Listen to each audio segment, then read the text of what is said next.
चलिए तो क्लास को स्टार्ट करते हैं। तो पिछली वाली क्लास में हम लोगों ने एसएचएम के बारे में जितने भी सिंपल टर्मिनोलॉजी थे और जितने भी टाइप के एसएचएम के एग्जांपल्स थे उनके टाइम पीरियड के फार्मूले हम लोगों ने डिस्कस किए थे। आज की इस क्लास में हम उसके आगे बढ़ेंगे और कुछ एक तो यहाँ पर सबसे पहला जो हमारा टॉपिक होगा, इसके बाद हम नए तरह की टॉपिक को पढ़ेंगे। सबसे पहले हम यहाँ पर ये पढ़ लेते हैं कि लिसाजूस फिगर क्या होते हैं और इनके केस में दो जनरल इक्वेशन आपको याद रखने होंगे। ठीक है, वैसे सिलेबस में आपके मेंशन है नहीं डायरेक्टली लिसाजू फिगर, बट मैं आपको बता दूं कि यूपी पीजीटी और जीआईसी लेक्चरर में भी ये टॉपिक डायरेक्टली मेंशन नहीं है वेव एंड ऑसिलेशन में, और उनका भी सिलेबस सेम टू सेम वही है जो आपका है। और उस एग्जाम में ये लिसाजूस फिगर के ऊपर सवाल पूछे जाते हैं, इस फार्मूले पर भी और इस फार्मूले पर भी। ठीक है, इस वजह से आप भी इसका रिस्क मत लीजिए, आप भी इसको रेडी करके जाएंगे एग्जाम में, क्योंकि इससे क्वेश्चन पूछा जा सकता है। ठीक है, तो देखिए लिसाजूस फिगर का मतलब ये होता है कि अगर किसी पार्टिकल के ऊपर दो एसएचएम बिल्कुल परपेंडिकुलर डायरेक्शन में काम करें, जैसे ये एक पार्टिकल है और ये एसएचएम इसके ऊपर इधर से और ये एसएचएम इसके ऊपर इधर से, अगर दो परपेंडिकुलर डायरेक्शन से एसएचएम किसी एक पार्टिकल के ऊपर काम करे तो वो पार्टिकल इन दोनों के इफेक्ट की वजह से फाइनली किस तरह के पाथ पर चलेगा, किस तरह का पाथ ये ट्रेस करेगा, वो पाथ का इक्वेशन आपसे पूछा जाता है। और जिस तरह के पाथ पर ये चलता है, जो शेप बनता है, जो फिगर बनता है, उसको हम बोलते हैं लिसाजूस फिगर। ठीक है, the figure are curve which represent the resultant path of two simple harmonic motion.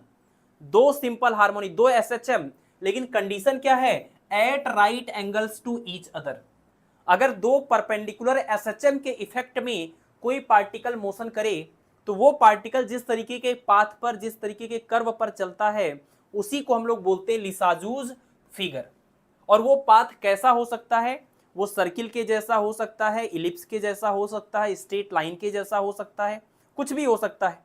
वो डिपेंड करेगा कि इन दोनों एसएचएम के, ये जो दोनों एसएचएम बिल्कुल एक दूसरे के परपेंडिकुलर थे, इनके बीच का फेज डिफरेंस कितना था और इनका एम्पलीट्यूड कितना था। ठीक है, तो इंपॉर्टेंट बात यह है कि सबसे पहले डिफिनीशन में ये याद रखना चाहिए कि दोनों बिल्कुल परपेंडिकुलर एसएचएम होने चाहिए और दोनों परपेंडिकुलर एसएचएम के रिजल्टेंट इफेक्ट से बनता है हमारा लिसाजूस फिगर। दो कंडीशन में आपको रिजल्ट पढ़ना है कि जब दोनों एसएचएम के टाइम पीरियड का रेशियो हो 1:1, मतलब दोनों एसएचएम का जो टाइम पीरियड है, सिंपल हार्मोनिक मोशन का टाइम पीरियड का जो फार्मूला होता है, अगर दोनों एसएचएम का टाइम पीरियड इक्वल है, उस केस में आपको इसका एक्सप्रेशन निकालना होता है। और दोनों अगर 1:2 के रेशियो में है तो उस केस में आपको निकालना पड़ता है। ठीक है, इंपॉर्टेंट बात यह है कि ये जो लिसाजूस फिगर होता है, ये किस किस फैक्टर्स पर डिपेंड करता है। एम्पलीट्यूड पर डिपेंड करेगा, एसएचएम के एम्पलीट्यूड पर डिपेंड करेगा, उनके टाइम पीरियड या उनकी फ्रीक्वेंसीज के रेशियो पर डिपेंड करेगा कि 1:1 है कि 1:2 है या इसके अलावा कुछ है। और रिलेटिव फेज का मतलब कि उनके बीच का फेज डिफरेंस फाई कितना है। ठीक है, जैसे मान लीजिए एक एग्जांपल हमने लिया कि अगर दो ऐसे एसएचएम हैं जिनके टाइम पीरियड या इनकी फ्रीक्वेंसीज बिल्कुल आपस में इक्वल हैं, यानी उनका रेशियो है 1:1, है ना। और मान लीजिए कि एक एसएचएम का इक्वेशन जो एक्स एक्सिस के अलोंग हो रहा है वो है x = a sin omega t plus phi, और दूसरा जो y एक्सिस के अलोंग हो रहा है वो y = है b sin ओमेगा t। यहां से ये बात क्लियर है कि ये एक्स एक्सिस के अलोंग है, ये वाई एक्सिस के अलोंग है, मतलब ये दोनों परपेंडिकुलर एसएचएम हैं। और ये जो ए लिखा हुआ है और ये जो बी लिखा हुआ है, ये इस वाले एसएचएम का एम्पलीट्यूड है, ये जो है इस दूसरे वाले एसएचएम का एम्पलीट्यूड है ना। तो दोनों एसएचएम के जो एम्पलीट्यूड हैं उनकी वैल्यू पर डिपेंड करेगा लिसाजूस फिगर का शेप। और इन दोनों एसएचएम में आप देखिए, इसकी फ्रीक्वेंसी ओमेगा, इसकी फ्रीक्वेंसी भी ओमेगा, यानी कि दोनों की फ्रीक्वेंसी बिल्कुल सेम है, तो फ्रीक्वेंसी का रेशियो या टाइम पीरियड का रेशियो हो जाएगा 1:1।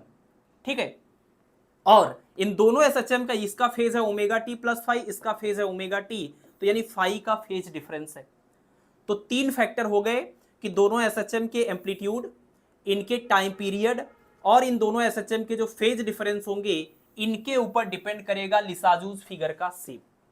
तो एक सवाल यही पूछा जाता है कि लिसाजूस फिगर का शेप किसके ऊपर डिपेंड करता है। तो जनरली लोगों को ये याद होता है कि टाइम पीरियड वाला ये कंडीशन वो याद रखते हैं, तो उनको ये लगता है कि टाइम पीरियड के ऊपर ही सिर्फ डिपेंड करता है। लेकिन आप ध्यान रखें, ये एक्सप्रेशन आपका बता रहा है कि इसमें फाई भी मैटर करेगा, इसमें ए और बी भी मैटर करेगा। और आपको यहाँ पर टाइम पीरियड नहीं दिख रहा है, यहाँ पर भी टाइम पीरियड या फ्रीक्वेंसी नहीं दिख रहा है, इस वजह से कंफ्यूजन हो सकता है। जबकि आपने जब टाइम पीरियड का रेशियो 1:1 लिया था तब ये डिराइव हुआ है, जब आपने रेशियो 1:2 लिया था तब ये डिराइव हुआ है। इसका मतलब टाइम पीरियड का फैक्टर मैटर करता है, इसी वजह से इस केस में ये एक्सप्रेशन आया और इस केस में ये एक्सप्रेशन आया हुआ है। ठीक है, तो आपको ध्यान रखना है, और यही दो केस आपको ध्यान रखना है कि लिसाजूस फिगर का जो शेप होता है वो 3 फैक्टर्स पर डिपेंड करता है, एम्पलीट्यूड पर, फेज डिफरेंस पर और टाइम पीरियड या फ्रीक्वेंसी के रेशियो पर। ठीक है, तो बस इतनी सी बात है। और बाकी आप ये एक्सप्रेशन आप याद कर लीजिए कि अगर टाइम पीरियड का रेशियो 1:1 होगा तो जनरल इक्वेशन क्या आता है एसएचएम का, लिसाजूस फिगर का, x² + y² + b² माइनस में 2xy/ab cos phi = sin² phi। अब आपको सवाल में कभी कभी ऐसा होगा कि ये वाली बात बताने के साथ साथ आपको ये बताएंगे कि दोनों के बीच का फेज डिफरेंस है π/2, दोनों के बीच का फेज डिफरेंस है π/4। ये सारी कंडीशन आपको सवाल में अगर दी जाएगी तो आप यहां पर फाई की वैल्यू रखेंगे, तो यहां से कभी आपको इलिप्स का इक्वेशन मिलेगा, कभी आपको सर्किल का इक्वेशन मिलेगा, कभी आपको स्ट्रेट लाइन का इक्वेशन मिलेगा। ठीक है, तो अलग अलग तरीके के ये इक्वेशंस आपको मिलेंगे और उसी शेप का आपका लिसाजूस फिगर हो जाएगा। ठीक है, तो इसलिए आपको सिर्फ जनरल इक्वेशन याद रखना है, और इस जनरल इक्वेशन में फाई की वैल्यू रखने के साथ जो रिजल्ट आएगा उससे आप डिसाइड कर लेंगे कि आपका ये इलिप्स है कि स्ट्रेट लाइन है कि सर्किल है, हाइपरबोला है, जो भी है वो आप यहां से डिसाइड कर सकते है ना। और ये तो पता ही होगा ना कि इसका इक्वेशन किस टाइप का होता है, ये बात तो आपको पता ही होगा कि इक्वेशन कैसा होता है इलिप्स का, सर्किल का, इन सब का। जैसे आप देखिए सर्किल का इक्वेशन आप ऐसे लिखते हैं x² ऐसे, x² + y² = a² या b² कुछ भी लिख लीजिए। ये आपका सर्किल का इक्वेशन हो जाता है जिसका रेडियस a होता है। ठीक है, और सेंटर जो है वो ओरिजिन पर है। इसके अलावा आप जानते हैं इलिप्स के इक्वेशन में x² + y² b² = 1। अगर इस तरीके का इक्वेशन आया तो ये आपका इलिप्स का इक्वेशन हो जाता है जिसका एक्सिस कोऑर्डिनेट एक्सिस के साथ कोइंसाइड करता है। मतलब जो x एक्सिस और y एक्सिस होते हैं कोऑर्डिनेट वाले, आपका ये वो इलिप्स है जिसका एक्सिस, मेजर एक्सिस और माइनर एक्सिस x एक्सिस और y एक्सिस के ऊपर ही पड़ते हैं। ये उस इलिप्स का इक्वेशन है। ठीक है, जिसको आप लोग नॉर्मली ऐसे बनाते हैं या फिर ऐसे बनाते हैं। ठीक है, और इसके अलावा अगर आपका इलिप्स इस टाइप का है या इस टाइप का है तो इसको हम लोग बोलते हैं ऑब्लिक इलिप्स, इसको बोलते हैं ऑब्लिक इलिप्स। और इसमें एक तीसरा टर्म भी यहीं पर आपको प्लस या माइनस में मिलेगा, 2xy में समथिंग प्लस माइनस करके यहां पर एक टर्म और मिल जाएगा, वो आपका ऑब्लिक इलिप्स का इक्वेशन हो जाता है। इसके अलावा सर्किल हो गया, इलिप्स हो गया, बस यही जनरली। और स्ट्रेट लाइन आपको पता ही है, y = ±mx टाइप का अगर कोई इक्वेशन है तो ये आपका स्ट्रेट लाइन का इक्वेशन हो जाता है। तो इस तरह की कंडीशंस आपको मिलेंगी जिससे आप आइडिया लगा लेंगे कि बनने वाला जो लिसाजूस फिगर यहाँ पर है, फाई की वैल्यू रखने के बाद वो लिसाजूस फिगर किस टाइप का है, सर्किल है, इलिप्स है, स्ट्रेट लाइन है, वो आप बता लेंगे। ठीक है, और इसी तरीके से दूसरा केस है आपका कि अगर टाइम पीरियड का रेशियो 1:2 हो जाए तो ऐसे केस में जो जनरल इक्वेशन आता है लिसाजूस फिगर का वो आता है x/a, थोड़ा मुश्किल है, याद करना पड़ेगा आपको, x/a - sin phi whole square plus 4y² bracket में y² plus x/a sin phi -1 = 0। ठीक है, दोनों के दोनों इक्वेशन को आपको लिख लिख करके प्रैक्टिस करके याद करना पड़ेगा, और तरीका नहीं है इसको, क्योंकि ये जनरल इक्वेशन है ना, और इसको अगर आप याद कर लेते हैं तो कोई भी पर्टिकुलर केस जो बनेगा फाई की वैल्यू रखने पर वो आप निकाल लेंगे यहां से। ठीक है, तो ये जनरल इक्वेशन आपको याद करना होगा, और कल वाली क्लास में हम इसके सवाल भी 3-4 आपको करा देंगे, तो आपको आइडिया लग जाएगा कि हाँ इस तरीके से इस इक्वेशंस को यूज करना है। ठीक है, कल वाली क्लास में हम इनके न्यूमेरिकल्स करेंगे। अब जैसे ये कब आया है रिजल्ट आपका, तो आप देखिए x = a sin 2ωt + 5 और y = b sin ωt।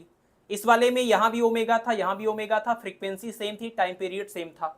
यहां पर फ्रीक्वेंसी 2 गुना है तो टाइम पीरियड भी 1:2 का हो जाएगा। तो अगर ये फ्रीक्वेंसी इसकी 2 गुना है और इसकी फ्रीक्वेंसी आधी है, तो इसका मतलब फ्रीक्वेंसी और टाइम पीरियड उल्टे होते हैं, तो ये T1 होगा तो ये T2 होगा, 1:2 हो जाएगा।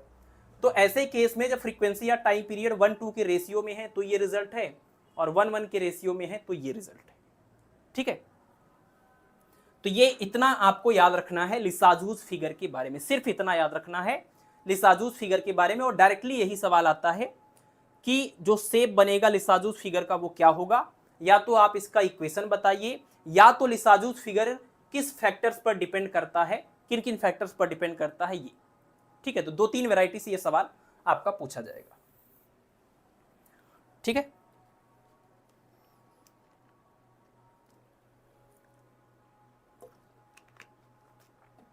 चलिए नेक्स्ट यहां पर हमें कुछ बेसिक डिफिनीशंस पढ़ने हैं। और आप देख लीजिए पहले कि ये वाली स्लाइड और ये वाली स्लाइड, इतना, हाँ यहां तक, इतना जो है वो खास करके लैब असिस्टेंट के एग्जाम के लिए ज़्यादा इंपॉर्टेंट आपके लिए है, क्योंकि ये बड़ा मुश्किल है। जैसा आप लोग पेपर बताते हैं लैब असिस्टेंट का लास्ट टाइम जो हुआ था, उस हिसाब से तो ये मैथमेटिकल एक्सप्रेशन आपसे कभी नहीं पूछा जाएगा, है ना, उस हिसाब से। बाकी सिलेबस में आपके है, इसलिए आपको पढ़ना तो ज़रूरी है, बट मैं आपसे कहूँगा कि ये इसको तो ज़रूरी आप पढ़ लीजिएगा। ये जो बेसिक चीज़ें हमने स्टार्टिंग में लिख दी हैं हर तरह के वाइब्रेशन के लिए, तो 4 तरह के वाइब्रेशन को हमें यहाँ समझना है, 4 तरह के ऑसिलेशन को हमें समझना है। एक है हमारा फ्री वाइब्रेशन, नाम यहां पर देख लीजिए, फ्री वाइब्रेशन या फ्री ऑसिलेशन। दूसरा है हमारा डैम्प्ड ऑसिलेशन या डैम्प्ड वाइब्रेशन। तीसरा है हमारा मेंटेन्ड वाइब्रेशन, और लास्ट है हमारा फोर्स्ड वाइब्रेशन। तो हमें इन चारों की डिफिनीशन समझनी है कि इन चारों टर्म का मतलब क्या होता है, ये चीज हमें समझना है। और डैम्प्ड वाइब्रेशन और फोर्स्ड वाइब्रेशन जो होता है, हमें इन दोनों का मैथमेटिकल ट्रीटमेंट भी समझना है। ठीक है, और ध्यान दीजिए कि जो डैम्प्ड ऑसिलेशन का केस होता है, डैम्प्ड वाइब्रेशन वाला केस होता है, ये बहुत ज्यादा फेमस होता है, मतलब इससे सवालों के पूछे जाने की प्रोबेबिलिटी बहुत ही ज्यादा होती है। पीजीटी लेवल के एग्जाम की बात कर रहे हैं। ठीक है, तो जितने भी अदर पीजीटी वाले एग्जाम्स होते हैं अदर स्टेट के, उसमें डैम्प्ड वाइब्रेशन या डैम्प्ड ऑसिलेशन से सबसे ज्यादा सवाल पूछे जाते हैं, सिंपल। ठीक है, तो हम लोग आज की इस क्लास में डिफिनीशन सबका पढ़ेंगे और इसका मैथमेटिकल ट्रीटमेंट भी पूरा कंप्लीट करेंगे। इसका जो मैथमेटिकल ट्रीटमेंट होगा, जो कैलकुलेशन वाला पोर्शन होगा, जो इसका डिफरेंशियल इक्वेशन होगा, जो उसका सॉल्यूशन होगा, जो रेजोनेंस की बात करेंगे, शार्पनेस की बात करेंगे, वो सारी चीजें हम लोग अगली वाली क्लास में कवर करेंगे, फोर्स्ड वाइब्रेशन का। बाकी इसकी बात हम लोग इसी क्लास में करेंगे, डिफिनीशन सबके पढ़ लेंगे। ठीक है, तो सबसे पहले हम इसके डिफिनीशन की, अच्छा ठीक है, साइड हो जाते हैं। चलिए, तो हम साइड हो गए हैं, आप स्क्रीनशॉट ले रहे हैं तो ले लीजिए। वैसे नोट्स तो आपको हम दे ही देते हैं, तो स्क्रीनशॉट की कोई ज़रूरत है नहीं। अभी जस्ट क्लास के बाद ये वाला हम आपको पीडीएफ शेयर कर देंगे। ठीक है, ये वाला पीडीएफ जस्ट क्लास के बाद आपको शेयर कर देंगे। लेकिन इसके थियोरी के नोट्स के लिए आप लोग बार बार ग्रुप में मैसेज मत करिएगा कि सर इसका हैंड रिटेन नोट्स दे दीजिए। हैंड रिटेन नोट्स सिर्फ उनके लिए ज़रूरी होता है जो कि प्रिंट आउट कराना चाहते हैं, और आप रात को ही प्रिंट आउट कराने तो जाएंगे नहीं, या सुबह सुबह उठ करके तुरंत प्रिंट आउट करके तो पढ़ेंगे नहीं, है ना। आप कम से कम आज लेक्चर देखेंगे, और ये वाला हम पीडीएफ आपको दे रहे हैं। अगर कोई प्रॉब्लम है लेक्चर देखने में तो आप इस वाले पीडीएफ से भी पढ़ सकते हैं। नोट्स अगर बना रहे खुद से तो इस वाले पीडीएफ से भी बना सकते हैं, है ना। हैंड रिटेन नोट्स की बात तो तब आती है जब आपको प्रिंट आउट कराना होता है। लेकिन आप लोग मतलब क्लास के बाद ही इस तरीके से परेशान हो जाते हैं, तो मुझे ऐसा लगता है कि शायद रात को ही आप प्रिंट आउट कराते होंगे और उसके बाद ही पढ़ते होंगे। तो इसलिए मैं पहले से बोल रहा हूँ कि इसके प्रिंट आउट के लिए आप थोड़ा सा पेशेंस रखेंगे। कल वाली क्लास में जब हम फोर्स्ड वाइब्रेशन को कंप्लीट कर लेंगे, तो फोर्स्ड वाइब्रेशन और आज की इस क्लास का जितना थियरी है वो थियरी का नोट्स बनेगा आपका नोट्स नंबर 2। और कल वाली क्लास में जितने भी क्वेश्चन करेंगे इन पहले लेक्चर और दूसरे लेक्चर के ऊपर, वो बनेगा आपका नोट्स नंबर 3। न्यूमेरिकल का अलग होता है, थियरी का अलग होता है, तो इस वजह से हमें रुकना पड़ेगा थियरी के लिए। कल वाली क्लास का जब कंप्लीट हो जाएगा तब हम आपको कंप्लीट थियरी का नोट्स देंगे। ठीक है, चलिए तो यहां से हम लोग स्टार्ट करते हैं।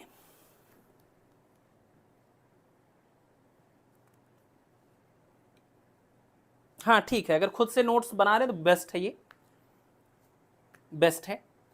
चलिए, तो फ्री वाइब्रेशन की बात करें तो फ्री वाइब्रेशन जैसा कि नाम से ही क्लियर है, फ्री वाइब्रेशन का मतलब कि ऐसा वाइब्रेशन जिसमें वाइब्रेशन का जो एम्पलीट्यूड है वो with respect to time change ना हो, डिक्रीज ना हो, डिके ना हो, उसको हम फ्री वाइब्रेशन बोलते हैं।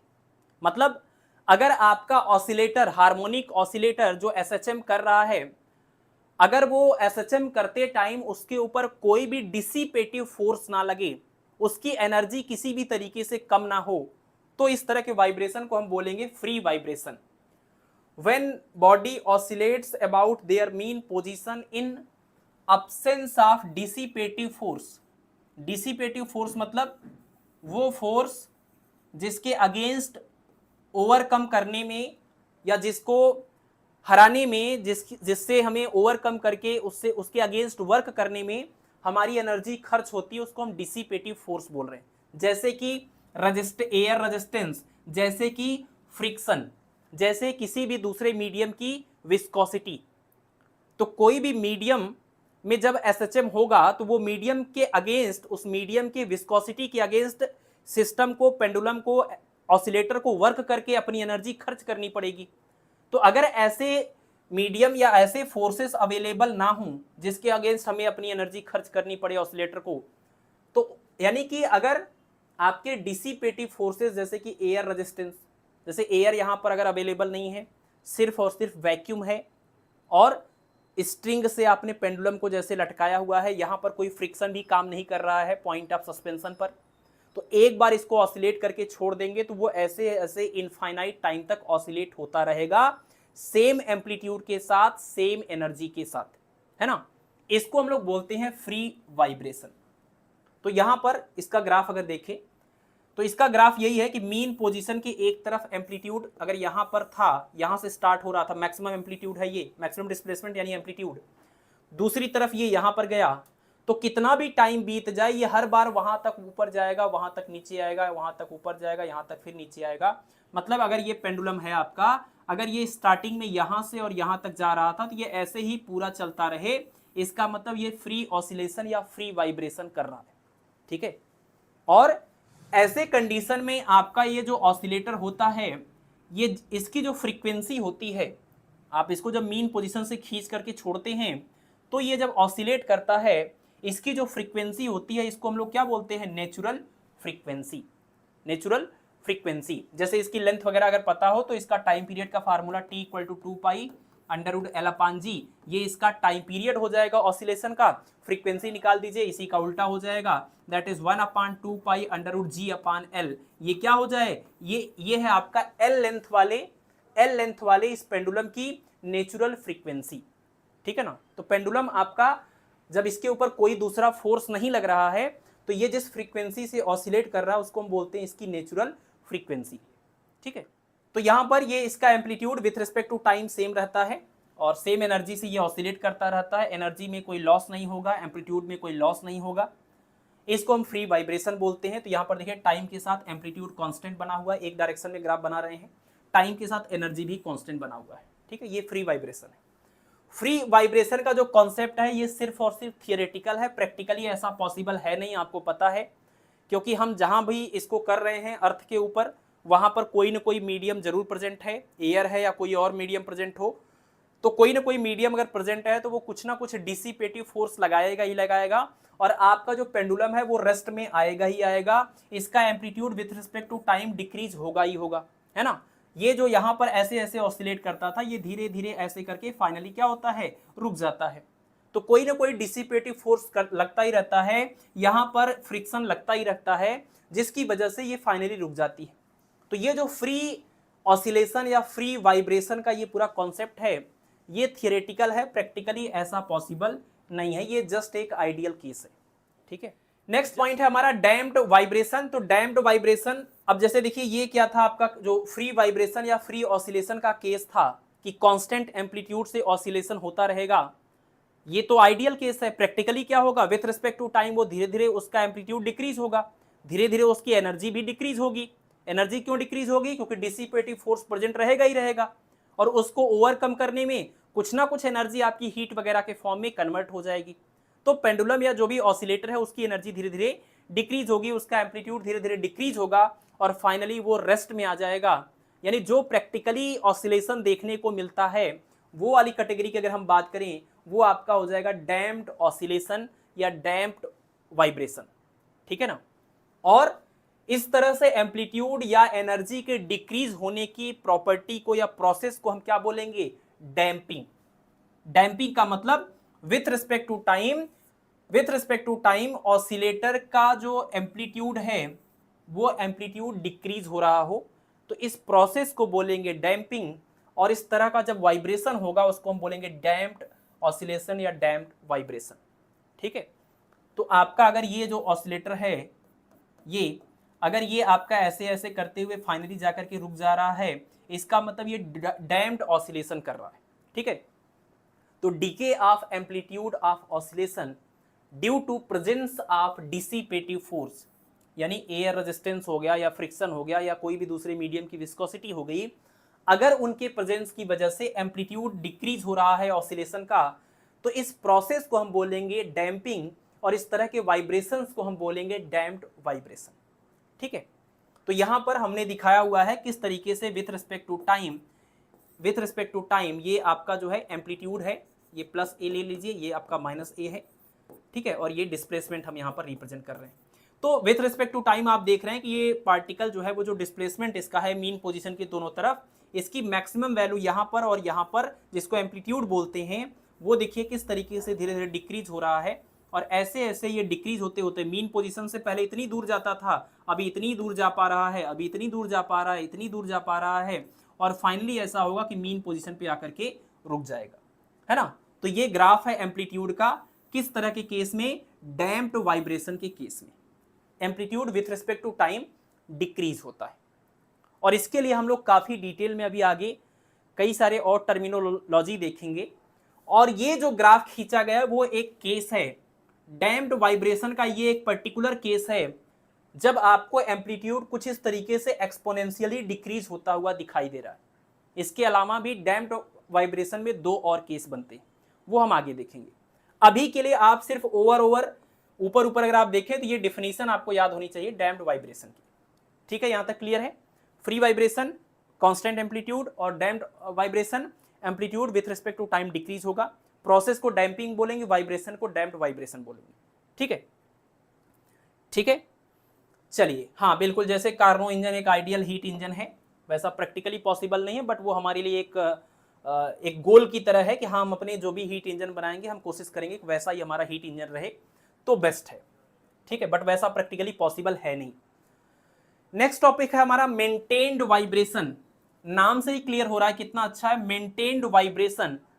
मेंटेन्ड वाइब्रेशन का मतलब ये कि ये जो इसका amplitude with respect to time decrease हो रहा है, ये जो इसका amplitude with respect to time decrease हो रहा है डैम्प्ड वाइब्रेशन में, अगर हम बाहर से कोई फोर्स, जैसे मान लीजिए कोई आदमी ये झूला झूल रहा है और झूला झूल रहा है, पहले यहां तक झूलता था, अभी ये यहां से यहां तक वापस हो रहा है।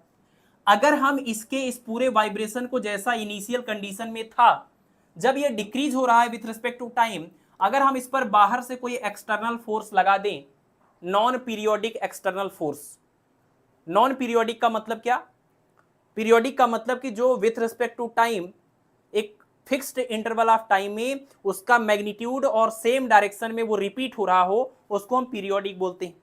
तो नॉन पीरियोडिक फोर्स लगा करके, यानी ऐसा फोर्स लगाएंगे जिसकी वैल्यू हर बार सेम रहे, ये जरूरी नहीं है, जिसकी वैल्यू हर बार सेम टाइप से रिपीट हो ये जरूरी नहीं है, लेकिन हाँ इसको हम इक्वल इंटरवल ऑफ टाइम में बार बार इतना फोर्स लगा दे कि ये इसका जो वाइब्रेशन का एम्पलीट्यूड डिक्रीज हो रहा है वो फिर से मेंटेन रहे, जितना शुरुआत में था उतना ही मेंटेन रहे, उतना ही मेंटेन रहे। तो इस तरह के वाइब्रेशन को हम बोलते हैं मेंटेन्ड वाइब्रेशन, ठीक है ना। यानी डैम्प्ड वाइब्रेशन को फ्री वाइब्रेशन बनाने के लिए हम लोग जब एक्सटर्नल नॉन पीरियोडिक फोर्स लगाते हैं तब इस तरह के वाइब्रेशंस को हम नाम देंगे क्या, मेंटेन्ड वाइब्रेशन, है ना। क्योंकि डैम्प्ड हो रहा है, इसको हमें फ्री ऑसिलेशन के जैसा, फ्री वाइब्रेशन के जैसा करना है, मतलब पूरा एकदम मेंटेन करना है रिजल्ट को, इसी का नाम है मेंटेन्ड वाइब्रेशन, ठीक है। If the energy and amplitude of body executing damped vibrations are maintained by applying an external non periodic force, मतलब ऐसा फोर्स जिसका, पीरियोडिक का मतलब होता है कि ऐसा फोर्स जिसका मैग्नीट्यूड और डायरेक्शन दोनों जो है एक पीरियोडिक रूप में रिपीट हो। पीरियोडिक रूप में रिपीट होने का मतलब, जैसे कहने का मतलब यही है, आपने ये जो एसएचएम देखा है इसमें आप यही बोलते हैं ना कि ये इसका जो एम्पलीट्यूड है, इसका जो एम्पलीट्यूड है वो देखिए इक्वल इंटरवल ऑफ टाइम के बाद सेम तरीके से रिपीट हो रहा है। जो कंडीशन यहां पर थी वही कंडीशन यहां पर है, और उतने ही इक्वल इंटरवल ऑफ टाइम के बाद फिर से वही सेम चीज यहां पर देखने को मिल रही। तो इक्वल इंटरवल ऑफ टाइम में अगर मैग्नीट्यूड और डायरेक्शन सेम तरीके से रिपीट होती है किसी चीज की तो उसको हम पीरियोडिक बोलते हैं, है ना। तो यहां पर कोई नॉन पीरियोडिक फोर्स लगा करके, मतलब हर बार उसका मैग्नीट्यूड सेम हो ये जरूरी नहीं है, कोई भी एक तरह से आप मान लीजिए कि रैंडम फोर्स लगा करके बस हम इसके वाइब्रेशंस को एकदम मेंटेन रखना चाहते हैं, जितना इनिशियली था उतना ही हमेशा रखना चाहते हैं, तो इसको हम बोलते हैं इसको हम बोलेंगे मेंटेन्ड वाइब्रेशन। एग्जाम्पल सबसे बेस्ट है, झूला का एग्जाम्पल ले लीजिए। कोई बच्चा झूला झूल रहा है और उसको उसके झूले को मेंटेन करने के लिए उसके ताऊ जी पीछे से हमेशा कोई एक फोर्स लगा करके उसको मेंटेन कर रहे हैं, that is called maintained vibration. ठीक है, चलिए लास्ट पॉइंट है हमारा जो डिफिनीशन का है। डिफिनीशन का जो हमारा लास्ट पॉइंट है वो है हमारा फोर्स्ड वाइब्रेशन। ये क्या है? Forced vibration. तो फोर्स्ड वाइब्रेशन का मतलब होता है कि the vibration performed by a body under the influence of external periodic force. वहां पर पीछे वाले में नॉन पीरियोडिक फोर्स था, लेकिन यहां पर पीरियोडिक फोर्स, मतलब ऐसा फोर्स लगाना है जो मैग्नीट्यूड में और डायरेक्शन में पीरियोडिकली रिपीट हो रहा हो, हर बार सेम तरीके से। ऐसा फोर्स अगर हम लगाएंगे तो जो बॉडी एसएचएम कर रही थी अपने खुद के नेचुरल फ्रीक्वेंसी से, अब वो अपने नेचुरल फ्रीक्वेंसी से वाइब्रेशन न करके हमारे एक्सटर्नल पीरियोडिक फोर्स की फ्रीक्वेंसी से ऑसिलेट करने लगेगा, वाइब्रेट करने लगेगा। इसको हम बोलेंगे फोर्स्ड वाइब्रेशन। जैसे कहने का मतलब समझिए, बेस्ट है ये डायग्राम समझने के लिए इस पूरी इसकी प्रॉपर्टी को, कि मान लीजिए ये पूरा एक स्ट्रिंग है, एक धागा है। इस धागे में हमने यहां पर एक पेंडुलम लिया और यहां पर एक दूसरा पेंडुलम लिया। इसका नाम ए है, इसका नाम बी है। इसकी जो लेंथ है वो एल ए है, इसकी लेंथ है इसकी एल बी है। तो आपको पता है जब हम इनको मीन पोजीशन से खींचकर छोड़ेंगे, इनको मीन पोजीशन से खींचकर छोड़ेंगे, तो ये अपनी नेचुरल फ्रीक्वेंसी से वाइब्रेट करेंगे, ऑसिलेट करेंगे। और इनकी नेचुरल फ्रीक्वेंसी कितनी होगी? हमारे पास फार्मूला है ना, टाइम पीरियड को उल्टा कर दिया, ये फ्रीक्वेंसी बन गया। तो ये जो आपका पेंडुलम ए है, इसकी अगर हमें नेचुरल फ्रीक्वेंसी पता करनी हो तो ये देखिए 2 पाई अंडर रूट एल अपान जी होता है, तो हमने उल्टा किया है फ्रीक्वेंसी के लिए 1 upon 2 pi under root g upon L ए। ये हुआ जो हमारा पेंडुलम ए था उसकी नेचुरल फ्रीक्वेंसी। और जो दूसरा पेंडुलम हमारा बी था, ये है उस दूसरे पेंडुलम बी की नेचुरल फ्रीक्वेंसी। जहां एल ए लिखा था वहां पर एल बी लिख देंगे।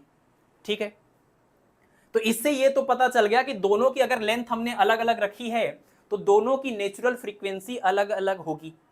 और हमने किया क्या है? हमने ये किया है कि हमने इस वाले पेंडुलम को ऑसिलेट नहीं कराया है ना। हमने इस पेंडुलम को मान लीजिए ऑसिलेट नहीं कराया है, हमने सिर्फ इस वाले पेंडुलम को ऑसिलेट कराया है। तो अगर हम इस वाले पेंडुलम को ऑसिलेट कराएंगे तो जब इस वाले पेंडुलम को आप मीन पोजीशन से खींच करके छोड़ेंगे तो ये पेंडुलम आपका ऐसे ऐसे अपनी इस नेचुरल फ्रीक्वेंसी से ऑसिलेट करना स्टार्ट कर देगा। और जैसे ही ये अपने इस नेचुरल फ्रीक्वेंसी से ऑसिलेट करना स्टार्ट करेगा, पीरियोडिक मोशन यहां पर एक तरह से करेगा, तो इसकी नेचुरल फ्रीक्वेंसी। और एक बात और है, आपको इसके ऑसिलेशन को मानना पड़ेगा कैसा? इसके ऑसिलेशन को आपको मानना पड़ेगा फ्री ऑसिलेशन या फ्री वाइब्रेशन। इसको आपको फ्री वाइब्रेशन मान के चलना पड़ेगा, नहीं तो पता चला कि इसका जो एम्पलीट्यूड है वो खुद डिक्रीज हो रहा है विथ रिस्पेक्ट टू टाइम, है ना। तो विथ रिस्पेक्ट टू टाइम अगर इसका मैग्नीट्यूड डिक्रीज होगा तो फिर ये पीरियोडिक फोर्स इसके ऊपर नहीं लगा पाएगा। तो हम ये मान के चल रहे हैं, या तो इसमें जो डैम्पिंग फोर्स है उसको आप नेग्लिजिबल मान के चलिए, कि मीडियम की वजह से जो भी इसके ऊपर डैम्पिंग फोर्स लग रहा है जो इसके एम्पलीट्यूड को, एनर्जी को डिक्रीज करेगा, वो मान लीजिए यहां पर नेग्लिजिबल है। तो अगर हम इसके ऊपर लगने वाले डैम्पिंग फोर्सेस को इग्नोर करें तो ऐसे केस में जब हमने ऑसिलेट कराया इसकी नेचुरल फ्रीक्वेंसी से, तो इसका जो वाइब्रेशन है इस वाले स्ट्रिंग के सहारे इस वाले पेंडुलम के पास भी पहुंचेगा।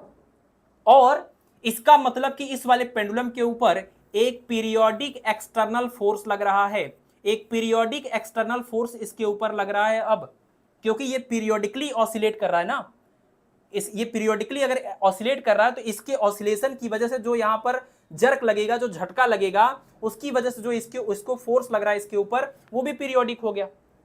तो ये पीरियोडिक एक्सटर्नल फोर्स जब इसके ऊपर लगेगा, इसके वाइब्रेशन की वजह से ये क्या करेगा, ये भी ऑसिलेट करना स्टार्ट कर देगा। लेकिन ये अब अपनी नेचुरल फ्रीक्वेंसी से ऑसिलेट नहीं करेगा, इस एक्सटर्नल पीरियोडिक फोर्स की फ्रीक्वेंसी से ऑसिलेट करेगा। मतलब जिस फ्रीक्वेंसी से ये ऑसिलेट कर रहा है उसी फ्रीक्वेंसी से ये वाला पेंडुलम बी भी ऑसिलेट करने लगेगा। इसको हम बोलते हैं फोर्स्ड वाइब्रेशन।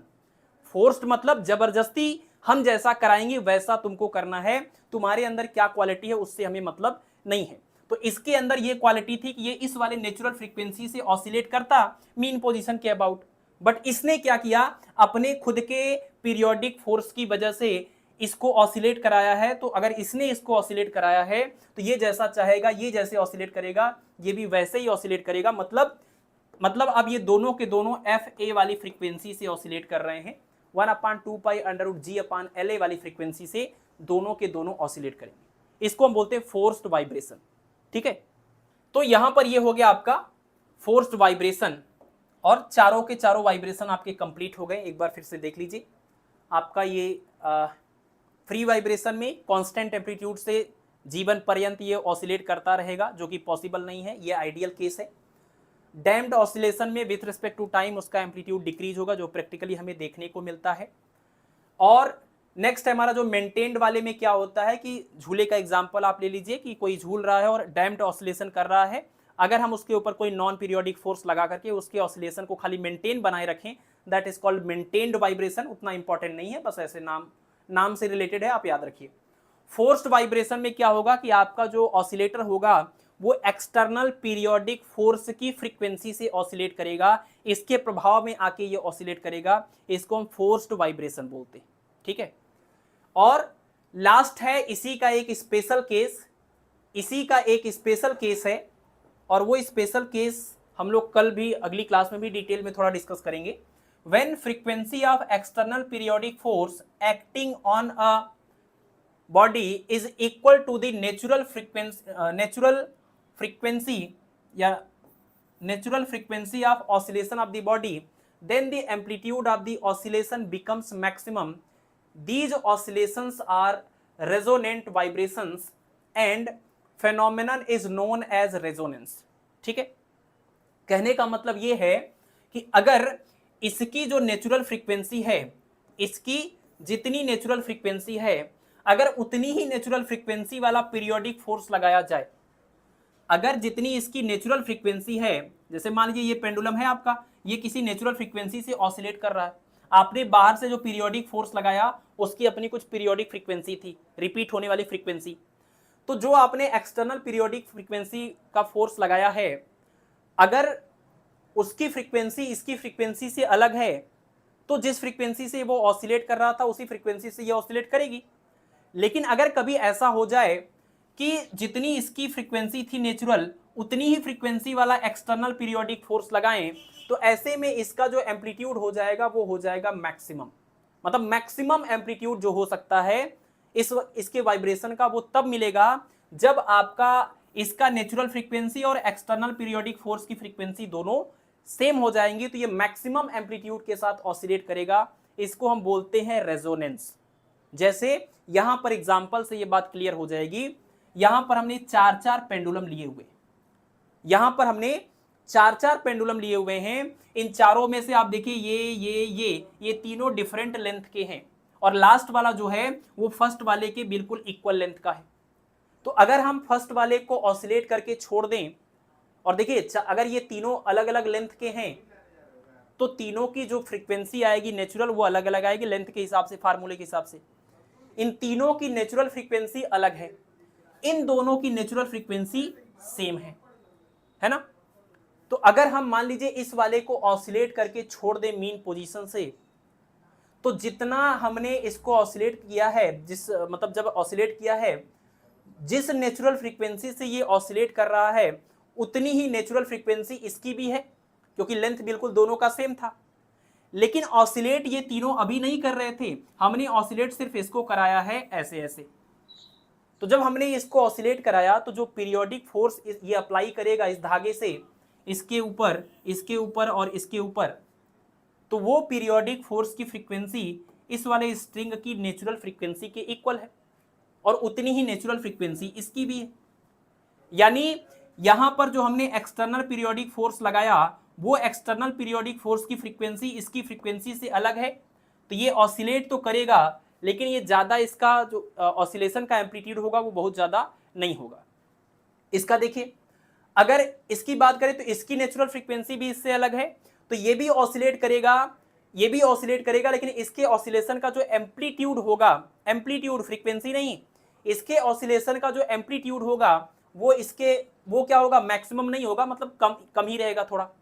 और इस वाले केस में अगर आप देखें, जब इसकी नेचुरल फ्रीक्वेंसी और इसकी नेचुरल फ्रीक्वेंसी बिल्कुल सेम थी, यानी इसकी नेचुरल फ्रीक्वेंसी और एक्सटर्नल पीरियोडिक फोर्स की फ्रीक्वेंसी दोनों सेम हो गई, तो ये अब ऑसिलेट करेगा मैक्सिमम एम्पलीट्यूड के साथ। एम्पलीट्यूड की बात कर रहे हैं, फ्रीक्वेंसी की बात नहीं कर रहे हैं, ठीक है।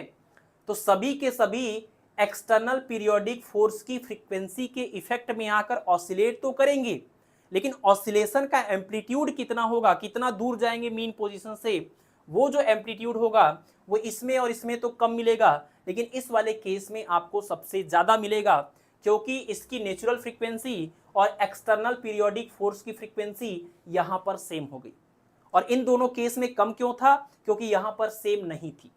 तो यही बात यहां पर बोल रहे हैं कि अगर एक्सटर्नल पीरियोडिक फोर्स की फ्रीक्वेंसी आपके ऑसिलेटर की नेचुरल फ्रीक्वेंसी के इक्वल हुई तो ऑसिलेशन का एम्पलीट्यूड बढ़ जाएगा, ठीक है। और अगर इक्वल नहीं हुई तो ऐसे कंडीशन में ऑसिलेशन का जो एम्पलीट्यूड होगा वो ज्यादा नहीं मिलेगा। इस फेनोमेनन को हम लोग बोलते हैं क्या, रेजोनेंस। और ऐसे केस में अब इसका जो ऑसिलेशन हो रहा है इसको हम बोलेंगे रेजोनेंट ऑसिलेशन या रेजोनेंट वाइब्रेशन। तो बहुत सारे रेजोनेंस के आपने एग्जांपल्स पढ़े होंगे, सुने होंगे, और हमने जो आपको मास्टर बैच 1.0 का लेक्चर सजेस्ट किया था उसमें काफी डिटेल में, बहुत ही है ना, आराम आराम से इनके ऊपर काफी लंबी चर्चा हुई है। मैकेनिकल रेजोनेंस के ऊपर, साउंड रेजोनेंस के ऊपर, इलेक्ट्रिकल रेजोनेंस के ऊपर, तो आप लोग वो लेक्चर देख लीजिएगा। बेसिक के लिए जितने भी एग्जाम्पल्स होंगे वो सब आपको वहां पर मिल जाएंगे। जैसे एक दो की बात कर लेते हैं। आपने सुना होगा कि ब्रिज के ऊपर जब सैनिक जाते हैं तो कहते हैं कि उनको आउट ऑफ फेज चलना चाहिए, उनको कोई मार्च करते हुए नहीं चलना है ना। ब्रिज के ऊपर से जब आपके सैनिक चलते हैं तो ये कहा जाता है सोल्जर्स को कि आपको मार्च करते हुए नहीं जाना है, आउट ऑफ स्टेप जाना है आपको। नहीं तो ऐसा हो सकता है कि आपके मार्च करने की वजह से जो फ्रीक्वेंसी आपकी होगी, है ना, आपके मार्च की जो फ्रीक्वेंसी होगी, परेड की जो फ्रीक्वेंसी होगी, और ये ब्रिज आपका जिस मटेरियल से बना है उसकी जो फ्रीक्वेंसी होगी नेचुरल, अगर ये दोनों किसी कंडीशन में मैच कर गए तो इनके जिन एटम से ये मिलकर बना है, जिन मटेरियल से मिलकर ये बना है, उनके वाइब्रेशन का एम्पलीट्यूड बहुत ही ज्यादा हो जाएगा और हो सकता है कि ये ब्रिज जो है वो कोलैप्स कर जाए, ठीक है। इस वजह से कभी भी इस तरह की चीजों को अवॉइड करते हैं। इसके अलावा आपने वो ये केस सुना ही होगा, तानसेन वाला केस की गाना गाते थे, कोई कांच होता था वो टूट जाता था, यानी उस कांच का जो मटेरियल है उसकी नेचुरल फ्रीक्वेंसी और साउंड की फ्रीक्वेंसी जो थी, अगर वो दोनों इक्वल हो जाती थी तो vibration of amplitude of vibration बहुत ज्यादा बढ़ जाता था, जिसकी वजह से वो टूट जाता था, है ना। इसी तरह से रेस्टोरेंट वगैरह में कई बार ऐसा होता है कि जो टेबल पर आपके बर्तन रखे होते हैं वो ऑसिलेट करने लगते हैं, बहुत तेज से वाइब्रेट करने लगते हैं, वहां चल रहे म्यूजिक के फ्रीक्वेंसी की वजह से। तो ये बहुत सारे ऐसे डेली लाइफ में आपके पास एग्जांपल्स हैं जिनकी वजह से आप रेजोनेंस को अच्छे से समझ सकते हैं, ठीक है। तो ये सारी बातें ऐसा एग्जाम में आने वाले से कोई मतलब है नहीं इस चीज का। हाँ, इंटरेस्ट के लिए बहुत ही इंटरेस्टिंग फैक्ट है, ये टॉपिक है, तो आप इसको बुक्स पे पढ़ लीजिएगा, ढेर सारे एग्जाम्पल्स मिलेंगे। बाकी आप मास्टर बैच 1.0 भी देख लीजिएगा, सारे के सारे एग्जाम्पल आपको वहां पर मिल जाएंगे, ठीक है। सिंपल सी बातें हैं यहाँ पर। देखिए, मैं वैसे आपको बता तो काफी कुछ रहा हूं, लेकिन कुछ चीजें ऐसी होती हैं पीजीटी के एग्जाम के लिए जो लगभग फिक्स होती हैं कि जब भी सवाल पूछा जाएगा इस टॉपिक से तो यही चीजें आपसे पूछी जाती है ना। तो मैं आपको डैम्प्ड हार्मोनिक ऑसिलेटर में जितने भी इंपॉर्टेंट टर्म हो सकते थे, जो भी एक्सप्रेशंस हो सकते थे, वो सब हम आपको यहाँ पर बता रहे हैं। लेकिन एग्जाम के पॉइंट ऑफ व्यू से और जितना अभी मेरा छोटा मोटा एक्सपीरियंस है अलग अलग पीजीटी के एग्जाम को लेकर, उसके बेसिस पर कुछ चीज़ें बहुत ही क्लियर होती हैं कि इन टॉपिक से क्या क्या सवाल आपके पीजीटी के एग्जाम के लायक हैं। ठीक है, तो पढ़ेंगे तो हम ये पूरा का पूरा टॉपिक, लेकिन कुछ चीज़ें एकदम क्लियर हैं कि इसमें से क्या एग्जाम में आने वाला है। ठीक है, तो चलिए शुरू कर लेते हैं और लास्ट में हम समराइज करके समअप करके आपको बताएंगे कि कौन कौन से पॉइंट्स को आपको बिल्कुल भी मिस नहीं करना है। ठीक है, देखिए damped harmonic oscillator. Damped harmonic oscillator, damped harmonic oscillator की अगर हम बात करें तो डैम्प्ड हार्मोनिक ऑसिलेटर में जो ऑसिलेशन हो रहा है, जो वाइब्रेशन हो रहा है, उसको हम डैम्प्ड हार्मोनिक ऑसिलेशन बोल रहे हैं, वाइब्रेशन बोल रहे हैं। ये बात कब होती है? जब आपका जो ये ऑसिलेशन होता है वो किसी ऐसे मीडियम के अंदर हो जो इसके ऊपर एक रेजिस्टेंस अप्लाई करे, एक डिसिपेटिव फोर्स अप्लाई करे। तो जब ऑसिलेटर के ऊपर एक डिसिपेटिव फोर्स काम करता है तो इसके वाइब्रेशन का amplitude with respect to time decrease होता है। इसको हम डैम्पिंग बोलते हैं और इस वाइब्रेशन को हम डैम्प्ड हार्मोनिक, डैम्प्ड ऑसिलेशन बोलते हैं। ठीक है, तो आपको पता है कि जब भी कोई ऑसिलेटर आपका काम करता है, ऑसिलेट करता है मीन पोजीशन से, मान लीजिए ये आपका ऑसिलेटर है, जब ये ऑसिलेटर फ्री वाइब्रेशन कर रहा था, मतलब इसके ऊपर कोई भी डिसिपेटिव फोर्स काम नहीं कर रहा था, तो इसके ऊपर हम लोगों ने डिस्कस किया था कौन सा फोर्स लगता है, उसको हम लोग बोलते हैं रीस्टोरिंग फोर्स। यानी हम लोग बोलते थे अगर ये फ्री वाइब्रेशन हो रहा है, हम लोग बोलते थे कि net force is equal to restoring force. Restoring force ये होता था और कोई दूसरा फोर्स नहीं था। और रीस्टोरिंग फोर्स तो इसकी अपनी इंट्रिंसिक प्रॉपर्टी थी जो इसके ऊपर लगनी ही लगनी है, मीडियम से इसका कोई लेना देना था ही नहीं। तो जब हमारे ऑसिलेटर के ऊपर कोई डिसिपेटिव फोर्स काम नहीं करता, तो ऐसे में ऑसिलेटर के ऊपर लगने वाला net force is equal to restoring force. और नेट फोर्स न्यूटन के लॉ के according m into a, body का मास m, ऑसिलेटर का मास m, और a की जगह पर आप लिखेंगे d2x upon dt square is equal to restoring force आप हुक के फार्मूले के अकॉर्डिंग लिखते हैं माइनस में k इंटू एक्स, माइनस में k इंटू एक्स, तो ये इधर जाके प्लस हो जाएगा, तो आप इसको लिखते थे m d2x upon dt square और प्लस में k into x is equal to क्या, 0। और अब इसके बाद आप इस पूरे पार्ट को m से डिवाइड करते थे, तो ये वाला m यहां से हटता था और यहां पर अपान में m आ जाता था। और नेक्स्ट स्टेप में आप क्या करते थे, इसको लिखते थे d2x अपान dt स्क्वायर और प्लस ये जो k अपान m है यहां पर लिखेंगे omega square x is equal to 0। ये हो जाएगा आपका फ्री वाइब्रेशन या फ्री ऑसिलेशन के केस में डिफरेंशियल इक्वेशन। यानी जब कोई आपका ऑसिलेटर फ्री ऑसिलेशन कर रहा है, कोई भी डैम्पिंग फोर्स काम नहीं कर रहा है, कोई भी डिसिपेटिव फोर्स काम नहीं कर रहा है, तो ये है SHM का डिफरेंशियल इक्वेशन। और इसका जो सॉल्यूशन आएगा, मतलब x की वो वैल्यू जो इसको सेटिस्फाई करेगी, इसका जो सॉल्यूशन आएगा वो आपको मिलेगा x equal to a sine omega t type का, है ना। ये जो डिफरेंशियल इक्वेशन, सॉरी डिस्प्लेसमेंट का आप इक्वेशन लिख रहे हैं वो क्या है, वो इसी डिफरेंशियल इक्वेशन का सॉल्यूशन ही तो है। आप x की जगह पर ये वाली वैल्यू को पुट करेंगे यहाँ पर और यहाँ पर, तो ये पूरा इक्वेशन इज इक्वल टू 0 मिल के आएगा आपको। यानी ये x की जो वैल्यू है या जो टर्म है वो इस इक्वेशन को सेटिस्फाई कर रहा है, तो ये उसका सॉल्यूशन हो गया, है ना। ये बातें जो हम लोग पहले करते थे, पिछली क्लास में हमने किया था, SHM का डिफरेंशियल इक्वेशन, उसका डिस्प्लेसमेंट इक्वेशन, उसकी वेलोसिटी, उसका एक्सेलरेशन, ये जो भी बात हमने करी थी पीछे, वो था हमारा फ्री वाइब्रेशन या फ्री ऑसिलेशन के केस में। ठीक है, अब आप देखिए अगर हम बात करें कि डैम्प्ड हार्मोनिक ऑसिलेटर की, तो ऐसे में हमारे इस ऑसिलेटर के ऊपर रीस्टोरिंग फोर्स तो लगेगा ही लगेगा, वो तो अलग बात है, वो तो है ही, हमेशा ही लगेगा। दूसरा ये है कि इसके ऊपर अब मीडियम की वजह से एक डिसिपेटिव फोर्स भी लग रहा है, और जो डिसिपेटिव फोर्स लगता है वो हमारे ऑसिलेटर के मोशन के बिल्कुल अपोजिट डायरेक्शन में लगता है। जैसे मान लीजिए कि यहाँ पर ये पूरा एक क्या है, कोई एक मीडियम है, वाटर मान लीजिए, वाटर के अंदर है और ये ऑसिलेट कर रहा है, तो जब हमारा ऑसिलेटर इधर जा रहा है तो इस मीडियम की वजह से डैम्पिंग फोर्स इधर की तरफ लग रहा है, और जितना ज्यादा ये तेज आएगा जाएगा उतना ज्यादा डैम्पिंग फोर्स भी लगेगा। तो इसके ऊपर अब रीस्टोरिंग फोर्स के साथ साथ एक डैम्पिंग फोर्स भी लग रहा है, यानी इस डैम्प्ड हार्मोनिक ऑसिलेटर के ऊपर लगने वाला net force equal to restoring force जो लगता था, प्लस में क्या, डैम्पिंग फोर्स जो इस मीडियम की वजह से लगेगी। और डैम्पिंग फोर्स की वैल्यू कैसी होती है, तो ये है डैम्पिंग फोर्स की वैल्यू माइनस में B D x upon d T, जहां D x upon d T का मतलब है ऑसिलेटर की वेलोसिटी, और बी जो है वो इस मीडियम, जिस मीडियम के अंदर हो रहा है उस मीडियम की प्रॉपर्टी बताने वाला एक कांस्टेंट है, इसको हम लोग बोलेंगे डैम्पिंग कांस्टेंट, इसको हम लोग बोलेंगे डैम्पिंग कांस्टेंट।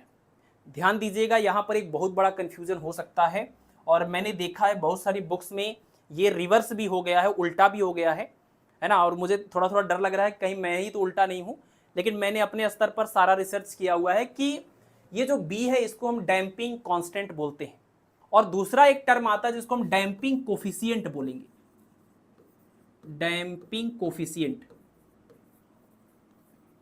जैसे आप F इक्वल टू माइनस में K इंटू एक्स वाले फार्मूले में, ये रिस्टोरिंग फोर्स वाले फार्मूले में इस K को आप बोलते थे स्प्रिंग कांस्टेंट, या फिर आप इसको स्प्रिंग कोफिशिएंट भी बोलते हैं।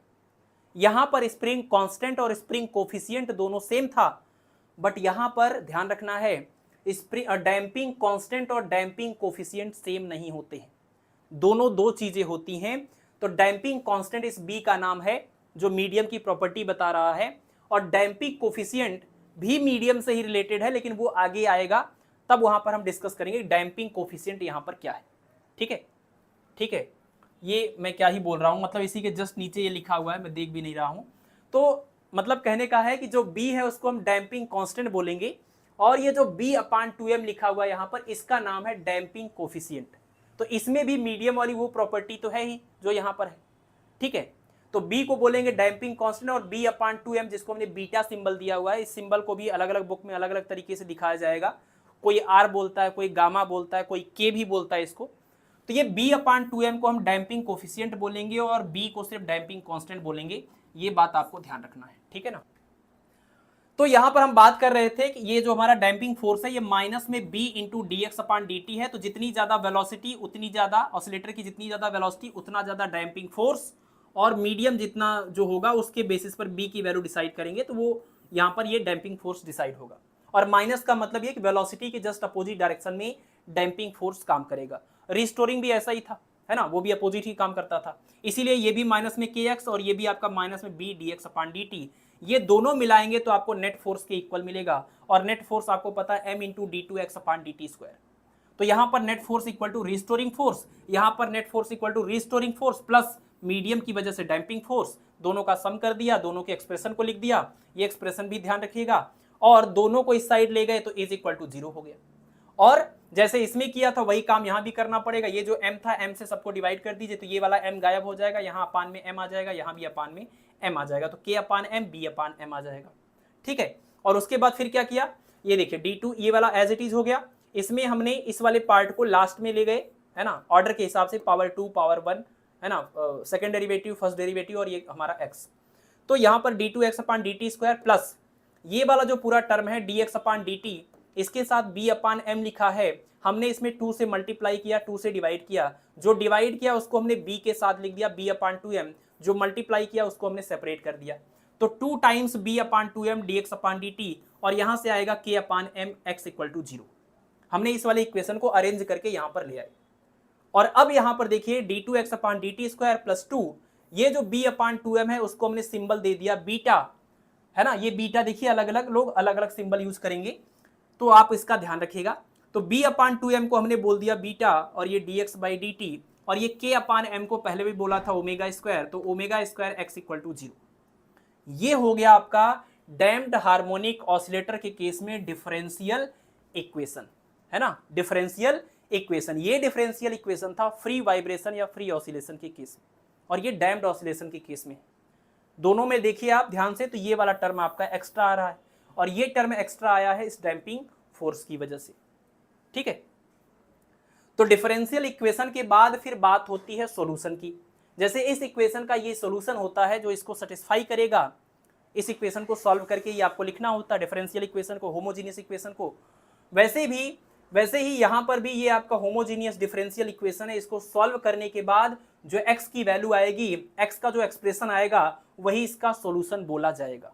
ठीक है, तो इसको जब हम लोग सॉल्व करते हैं, जो कि हमें यहां करना नहीं है, इसको सॉल्व करने का यहां कोई लॉजिक नहीं बनता है। आपको अगर मैथ में डिफरेंशियल इक्वेशन आता होगा तो आप इसको कर सकते हैं, नहीं आता होगा तो बहुत मुश्किल है यहां पर सिखाना, और यहां कोई जरूरत नहीं है, कोई नीड नहीं इस चीज की, ना तो आपको एग्जाम में इसको सॉल्व करके यहां तक पहुंचाने की कोई जरूरत है ना। आपको ये बात याद होनी चाहिए कि इस डिफरेंशियल इक्वेशन को सॉल्व करने पर इसका जो सॉल्यूशन मिलता है, यानी x के लिए जो एक्सप्रेशन मिलता है वो मिलता है ये a1 e power alpha 1t, a2 e power alpha 2t। Alpha 1 और अल्फा 2 की जगह पर क्या आएगा, e के पावर में, एक्सपोनेंशियल में, तो ये आपका अल्फा 1 जो है उसकी जगह पर ये आएगा, जो अल्फा 2 है उसकी जगह पर ये आएगा। यानी इस डिफरेंशियल इक्वेशन का सॉल्यूशन हो गया अब x equal to some constant a1 exponential minus में beta plus under root beta square minus omega square plus 8a2 exponential minus में बीटा माइनस में under root B square minus में beta square minus omega square और बाहर इसके t। ठीक है, ठीक है, तो आपको ये डिफरेंशियल इक्वेशन याद करना है और आपको इसका ये सॉल्यूशन याद करना है। ठीक है, ये आप याद कर सकते हैं। एग्जाम में क्या पूछा जाता है वो हम लास्ट में डिस्कस करेंगे। यहां से ये k आपका फोर्स कांस्टेंट या स्प्रिंग कांस्टेंट, ये आपका डैम्पिंग कांस्टेंट, b/2m जिसको हमने बीटा नाम दिया, ये इंपॉर्टेंट है, इसको हम बोलेंगे डैम्पिंग कोफिशिएंट। बाकी k/m ओमेगा स्क्वायर था, तो यहां से omega equal to under root k/m हो जाएगा, ये आपको पता है। ठीक है, क्लियर है यहां तक। नेक्स्ट स्लाइड देखिए। अब यहां पर 3 कंडीशन है और इन तीनों कंडीशंस का नाम आपको याद रखना होगा। इन तीनों कंडीशंस का नाम आपको याद रखना होगा कि डैम्प्ड हार्मोनिक ऑसिलेशन के केस में कौन कौन से 3 डिफरेंट केस बनते हैं। तो डैम्प्ड हार्मोनिक ऑसिलेशन के केस में जो सॉल्यूशन आपका आया, सॉल्यूशन मतलब ये जो डिस्प्लेसमेंट का इक्वेशन आपको मिला, डिस्प्लेसमेंट का इक्वेशन, ये डिस्प्लेसमेंट के इक्वेशन में यहां पर एक्सपोनेंशियल में ये जो टर्म आ रहा है और ये जो टर्म आ रहा है, इसमें अंडर रूट के अंदर है beta square minus omega square, यहां पर भी है beta square minus omega square. तो बीटा की वैल्यू ओमेगा से अगर ज्यादा हुई तो ये पूरा पार्ट बनेगा रियल, बीटा की वैल्यू अगर ओमेगा के इक्वल हुई तो ये पार्ट हो जाएगा जीरो, ये पार्ट हो जाएगा जीरो। बीटा की वैल्यू अगर ओमेगा से कम हुई तो ये पार्ट हो जाएगा इमेजिनरी, आयोटा के साथ लिखा जाएगा, माइनस आई रूट अंडर रूट -1 आई के इक्वल। तो ये जो वैल्यूज यहां पर है बीटा और ओमेगा की, कि बीटा की वैल्यू ओमेगा से ज्यादा है, बीटा की वैल्यू ओमेगा के इक्वल है, बीटा की वैल्यू ओमेगा से कम है, इसके बेसिस पर इसके 3 डिफरेंट केस बनते हैं। सबसे पहला केस हम देखें, तब जब बीटा की वैल्यू ओमेगा से ज्यादा होती है। तो जब बीटा की वैल्यू ओमेगा से ज्यादा होगी तो उस दिए गए जो हमने डिस्प्लेसमेंट का इक्वेशन पीछे लिखा था उसको सिंप्लीफाई करने के बाद जो फाइनली रिड्यूस करने के बाद जो फाइनली एक्सप्रेशन आएगा उसमें कोई भी ऐसी चीज नहीं होगी जो पीरियोडिकली चेंज हो रही होगी। एक्सपोनेंशियली मतलब ये जो आपका x का इक्वेशन आएगा, ये पूरा सॉल्व करने के बाद इसमें एक्सपोनेंशियली इसका जो डिस्प्लेसमेंट है ये डिक्रीज होगा, ये आपको उसमें दिखाई देगा, एक्सपोनेंशियली ये डिक्रीज हो रहा है। लेकिन कोई भी साइन या कॉस का फंक्शन आपको नहीं मिलेगा, इसका मतलब पीरियोडिकली कोई चेंज नहीं हो रही, सिर्फ एक्सपोनेंशियली कुछ डिक्रीज हो रहा है इसका जो एम्पलीट्यूड है। ठीक है, तो जब बीटा की वैल्यू ओमेगा से ज्यादा होती है तो ऐसे केस में कोई एसएचएम पॉसिबल नहीं है, कोई ऑसिलेशन नहीं होगा और बहुत ज्यादा टाइम लगेगा रेस्ट में आने से पहले।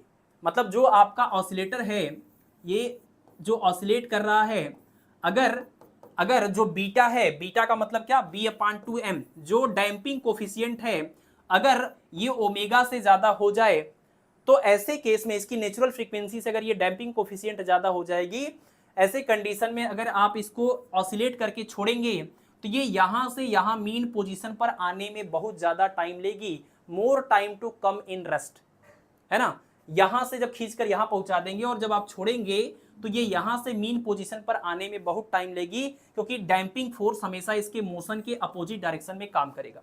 वो इधर आना चाहता है, डैम्पिंग फोर्स अपोजिट काम कर रहा है और आपने डैम्पिंग को यहां पर ज्यादा ले लिया है ओमेगा से। तो ऐसे केस में क्या होता है कि ये आपका जो ऑसिलेटर है वो मीन पोजीशन में आते आते आते आते काफी टाइम लगेगा, लेकिन हाँ ये बात है कि ये नजदीक ही आ रहा है और इसका जो एम्पलीट्यूड है, इसका जो ये मीन पोजीशन से जो इसका डिस्टेंस है वो लगातार डिक्रीज ही हो रहा है, एक्सपोनेंशियली डिक्रीज ही होगा, लेकिन काफी टाइम लगेगा मीन पोजीशन में आने में। तो यहाँ कोई एसएचएम नहीं होगा, पहली बात कोई ऑसिलेशन नहीं होगा ऐसे ऐसे, बस वहां से उसको मीन पोजीशन पर आकर के फाइनली रुक जाना है। मतलब ये जो यहाँ गया है ये बस आएगा यहाँ पर किसी तरीके से और रुक जाएगा, एसएचएम नहीं करेगा ये, है ना। तो कोई एसएचएम नहीं होगा, लेकिन यहां से मीन पोजीशन तक पहुंचने में थोड़ा टाइम ज्यादा लगेगा। इसको हम लोग बोलते हैं अपीरियोडिक मोशन। पीरियोडिक मोशन नहीं होगा, रिपीट नहीं होगा, डेड बीट, कोई बीट नहीं बनेगा, हैविली डैम्प्ड या ओवर डैम्प्ड, इतने नाम है इसके। हैविली डैम्प्ड या ओवर डैम्प्ड मतलब डैम्पिंग बहुत ही ज्यादा यहाँ पर हावी हो गया है, ये जो इधर आ रहा था इसके ऊपर डैम्पिंग बहुत ज्यादा काम कर रहा था इसके मोशन के अपोजिट डायरेक्शन में, जिस वजह से मीन पोजीशन में आने में काफी टाइम लग रहा है। तो हैविली डैम्प्ड या ओवर डैम्प्ड या डेड बीट या अपीरियोडिक मोशन इसको बोलते हैं। कंडीशन सिर्फ आप याद रखिए जब बीटा की वैल्यू ओमेगा से ज्यादा होगी तब, ठीक है। और कोई भी यहां पर एसएचएम नहीं होगा, नाम में भी है अपीरियोडिक, ठीक है। ये हुआ आपका केस नंबर 1, जब बीटा की वैल्यू ओमेगा से ज्यादा होगी तो ये सारी बातें। और बिल्कुल सेम तरीके से अब अगले वाले में आ जाइए, केस नंबर 2 में जब बीटा की वैल्यू ओमेगा के इक्वल होगी तब वहां से जब आप इक्वेशन निकालेंगे तो उसमें भी कोई साइन या कॉस का फंक्शन, कोई पीरियोडिक फंक्शन नहीं मिलेगा, यानी इस वाले केस में भी कोई सिंपल हार्मोनिक मोशन या कोई भी ऑसिलेशन नहीं होगा, लेकिन कम टाइम में ही जल्दी से ही ये रेस्ट में आ जाएगा, है ना, जल्दी से ये रेस्ट में आ जाएगा, क्योंकि अब बीटा जो है वो ओमेगा से जो पहले ज्यादा था अब लगभग इक्वल है या इक्वल है। ऐसे कंडीशन में ये यहां से मीन पोजीशन में धीरे धीरे नजदीक आएगा, लेकिन पहले से थोड़ा जल्दी नजदीक आ जाएगा, पहले से जल्दी रेस्ट में आ जाएगा। इस कंडीशन को हम लोग बोलेंगे क्रिटिकली डैम्प्ड। क्रिटिकली डैम्प्ड का मतलब एक तरह से ये क्रिटिकल कंडीशन है, एक बाउंड्री वाली कंडीशन है कि इससे ज्यादा पर अलग रिजल्ट मिलेगा और इससे कम पर अलग रिजल्ट मिलेगा, इसी को हम लोग क्रिटिकल बोलते हैं, है ना। आपने फिजिक्स में बहुत बार क्रिटिकल वर्ड पढ़ा होगा, critical temperature, critical pressure, critical velocity, जो भी क्रिटिकल है, और क्रिटिकल वॉल्यूम भी आपने पढ़ लिया, क्रिटिकल टेम्परेचर भी पढ़ लिया। क्रिटिकल का मतलब ये ऐसा है कि एक ऐसी कंडीशन जिससे ऊपर या जिससे नीचे की सिचुएशन बिल्कुल अलग हो। जैसे किसी की हालत जब क्रिटिकल हो जाती है तो कहते हैं, डॉक्टर से पूछने पर कि क्या हालत है, तो कहते हैं क्रिटिकल है, मतलब कह नहीं सकते। अगर जो इंजेक्शन दिया गया था अगर वो काम करेगा तो पृथ्वी लोक पर, और अगर वो काम नहीं करेगा तो स्वर्ग लोक पर, है ना। मतलब उसके नीचे ऊपर होने पर रिजल्ट एकदम ड्रास्टिक चेंज हो जाए, उसी को हम क्रिटिकल कंडीशन बोलते हैं। और उस पर जो भी वैल्यूज हम मेजर करते हैं वो क्रिटिकल वैल्यूज आपकी हो जाती हैं। आपने डिफरेंट डिफरेंट क्रिटिकल वैल्यूज आपने अभी तक फिजिक्स में पढ़े हैं। तो ये क्रिटिकली डैम्प्ड इसलिए क्योंकि इस कंडीशन से ऊपर नो एसएचएम का केस आपको दिखाई देगा और इस कंडीशन के नीचे आपको एसएचएम वाला केस दिखाई देगा। ये बाउंड्री कंडीशन है एक तरह से, ठीक है। तो ये बाउंड्री कंडीशन हो गई कि अगर ये ज्यादा हुआ तो ये कंडीशन, और अगर ये कम हुआ तो ये कंडीशन। नो एसएचएम था, यहां पर एसएचएम है, ठीक है। तो केस नंबर 3 में है when beta is less than omega, ये कंडीशन आप याद रखिएगा सीक्वेंस। और अगर बीटा की वैल्यू ओमेगा से कम हो जाए तो जब हम लोग इस डिस्प्लेसमेंट वाला जो हमने सॉल्यूशन निकाला था डिफरेंशियल इक्वेशन का, उस इक्वेशन को सिंप्लीफाई करने पर हम आपको बताते हैं, यहाँ पर जो आगे लिखा भी रहेगा अगले स्लाइड में देखेंगे, कुछ ऐसा हमें मिलता है कि x इक्वल टू लिखें, x equal to x not E power minus में बीटा टी, और यहाँ पर हमें मिलता है साइन बीटा टी प्लस 5, ऐसा कुछ हमें मिलता है, ऐसा मिलता है हमें। और इससे ये पता चल रहा है कि ठीक है कि जो x की मैक्सिमम वैल्यू है यानी एम्पलीट्यूड है, ये डिस्प्लेसमेंट है, ये एम्पलीट्यूड है, एम्पलीट्यूड जो है वो एक्सपोनेंशियली डिक्रीज तो हो रही है, जो कि पहले भी हो रही थी, लेकिन उसमें पीरियोडिक चेंज भी होगा, उसमें पीरियोडिक चेंज भी होगा, मतलब कि लगातार उसका डायरेक्शन भी चेंज होगा, मैग्नीट्यूड भी चेंज होगा, है ना। तो साइन के फंक्शन के अकॉर्डिंग ये चीज जब चेंज होती है तो इसका मतलब, अगर देखिए साइन का फंक्शन आ गया मतलब पीरियोडिकली साइन का जैसे कर्व होता है साइनसोइडल, तो ये उस तरह की बात यहां पर देखने को आपको मिलेगी, ठीक है। तो इस वाले टर्म, जो कि ये टर्म इसके पहले वाले दोनों में नहीं आता था, इस वाले केस में आपको ये टर्म मिलेगा। ये टर्म बताता है आपका कि, है ना, इस तरीके की कोई चीज की वैल्यू चेंज होती है, तो ये आपका टर्म साइन वाला जो फंक्शन है उसकी वजह से आपको पता चल रहा है कि यहां पर ऑसिलेशन होगा, लेकिन एक्सपोनेंशियली एम्पलीट्यूड डिक्रीज होगा, लेकिन एक्सपोनेंशियली एम्पलीट्यूड जो होगा वो डिक्रीज होगा, बट कम से कम एसएचएम तो हो ही जाएगा, है ना। तो यहां पर एसएचएम होगा विथ डिक्रीजिंग एम्पलीट्यूड, और इसी का ग्राफ हम लोगों ने पीछे बनाया था। एसएचएम दिखा रहे थे लेकिन एम्पलीट्यूड डिक्रीज हो रहा था, तो हमने वहां पर आपको बता दिया था कि जो डैम्प्ड हार्मोनिक ऑसिलेशन होता है उसमें हमेशा ये वाली कंडीशन नहीं होती है, इसके लिए भी कुछ शर्तें हैं, और वो शर्त यही है कि बीटा की वैल्यू ओमेगा से जब कम होगी तो ये वाला डैम्प्ड हार्मोनिक ऑसिलेशन होगा। अदरवाइज बाकी के दो कंडीशन में, डैम्प्ड वाले केस में आपका कोई भी ऑसिलेशन नहीं होगा। इसको हम बोलेंगे हैविली डैम्प्ड और इसको हम बोलेंगे क्रिटिकली डैम्प्ड, ठीक है।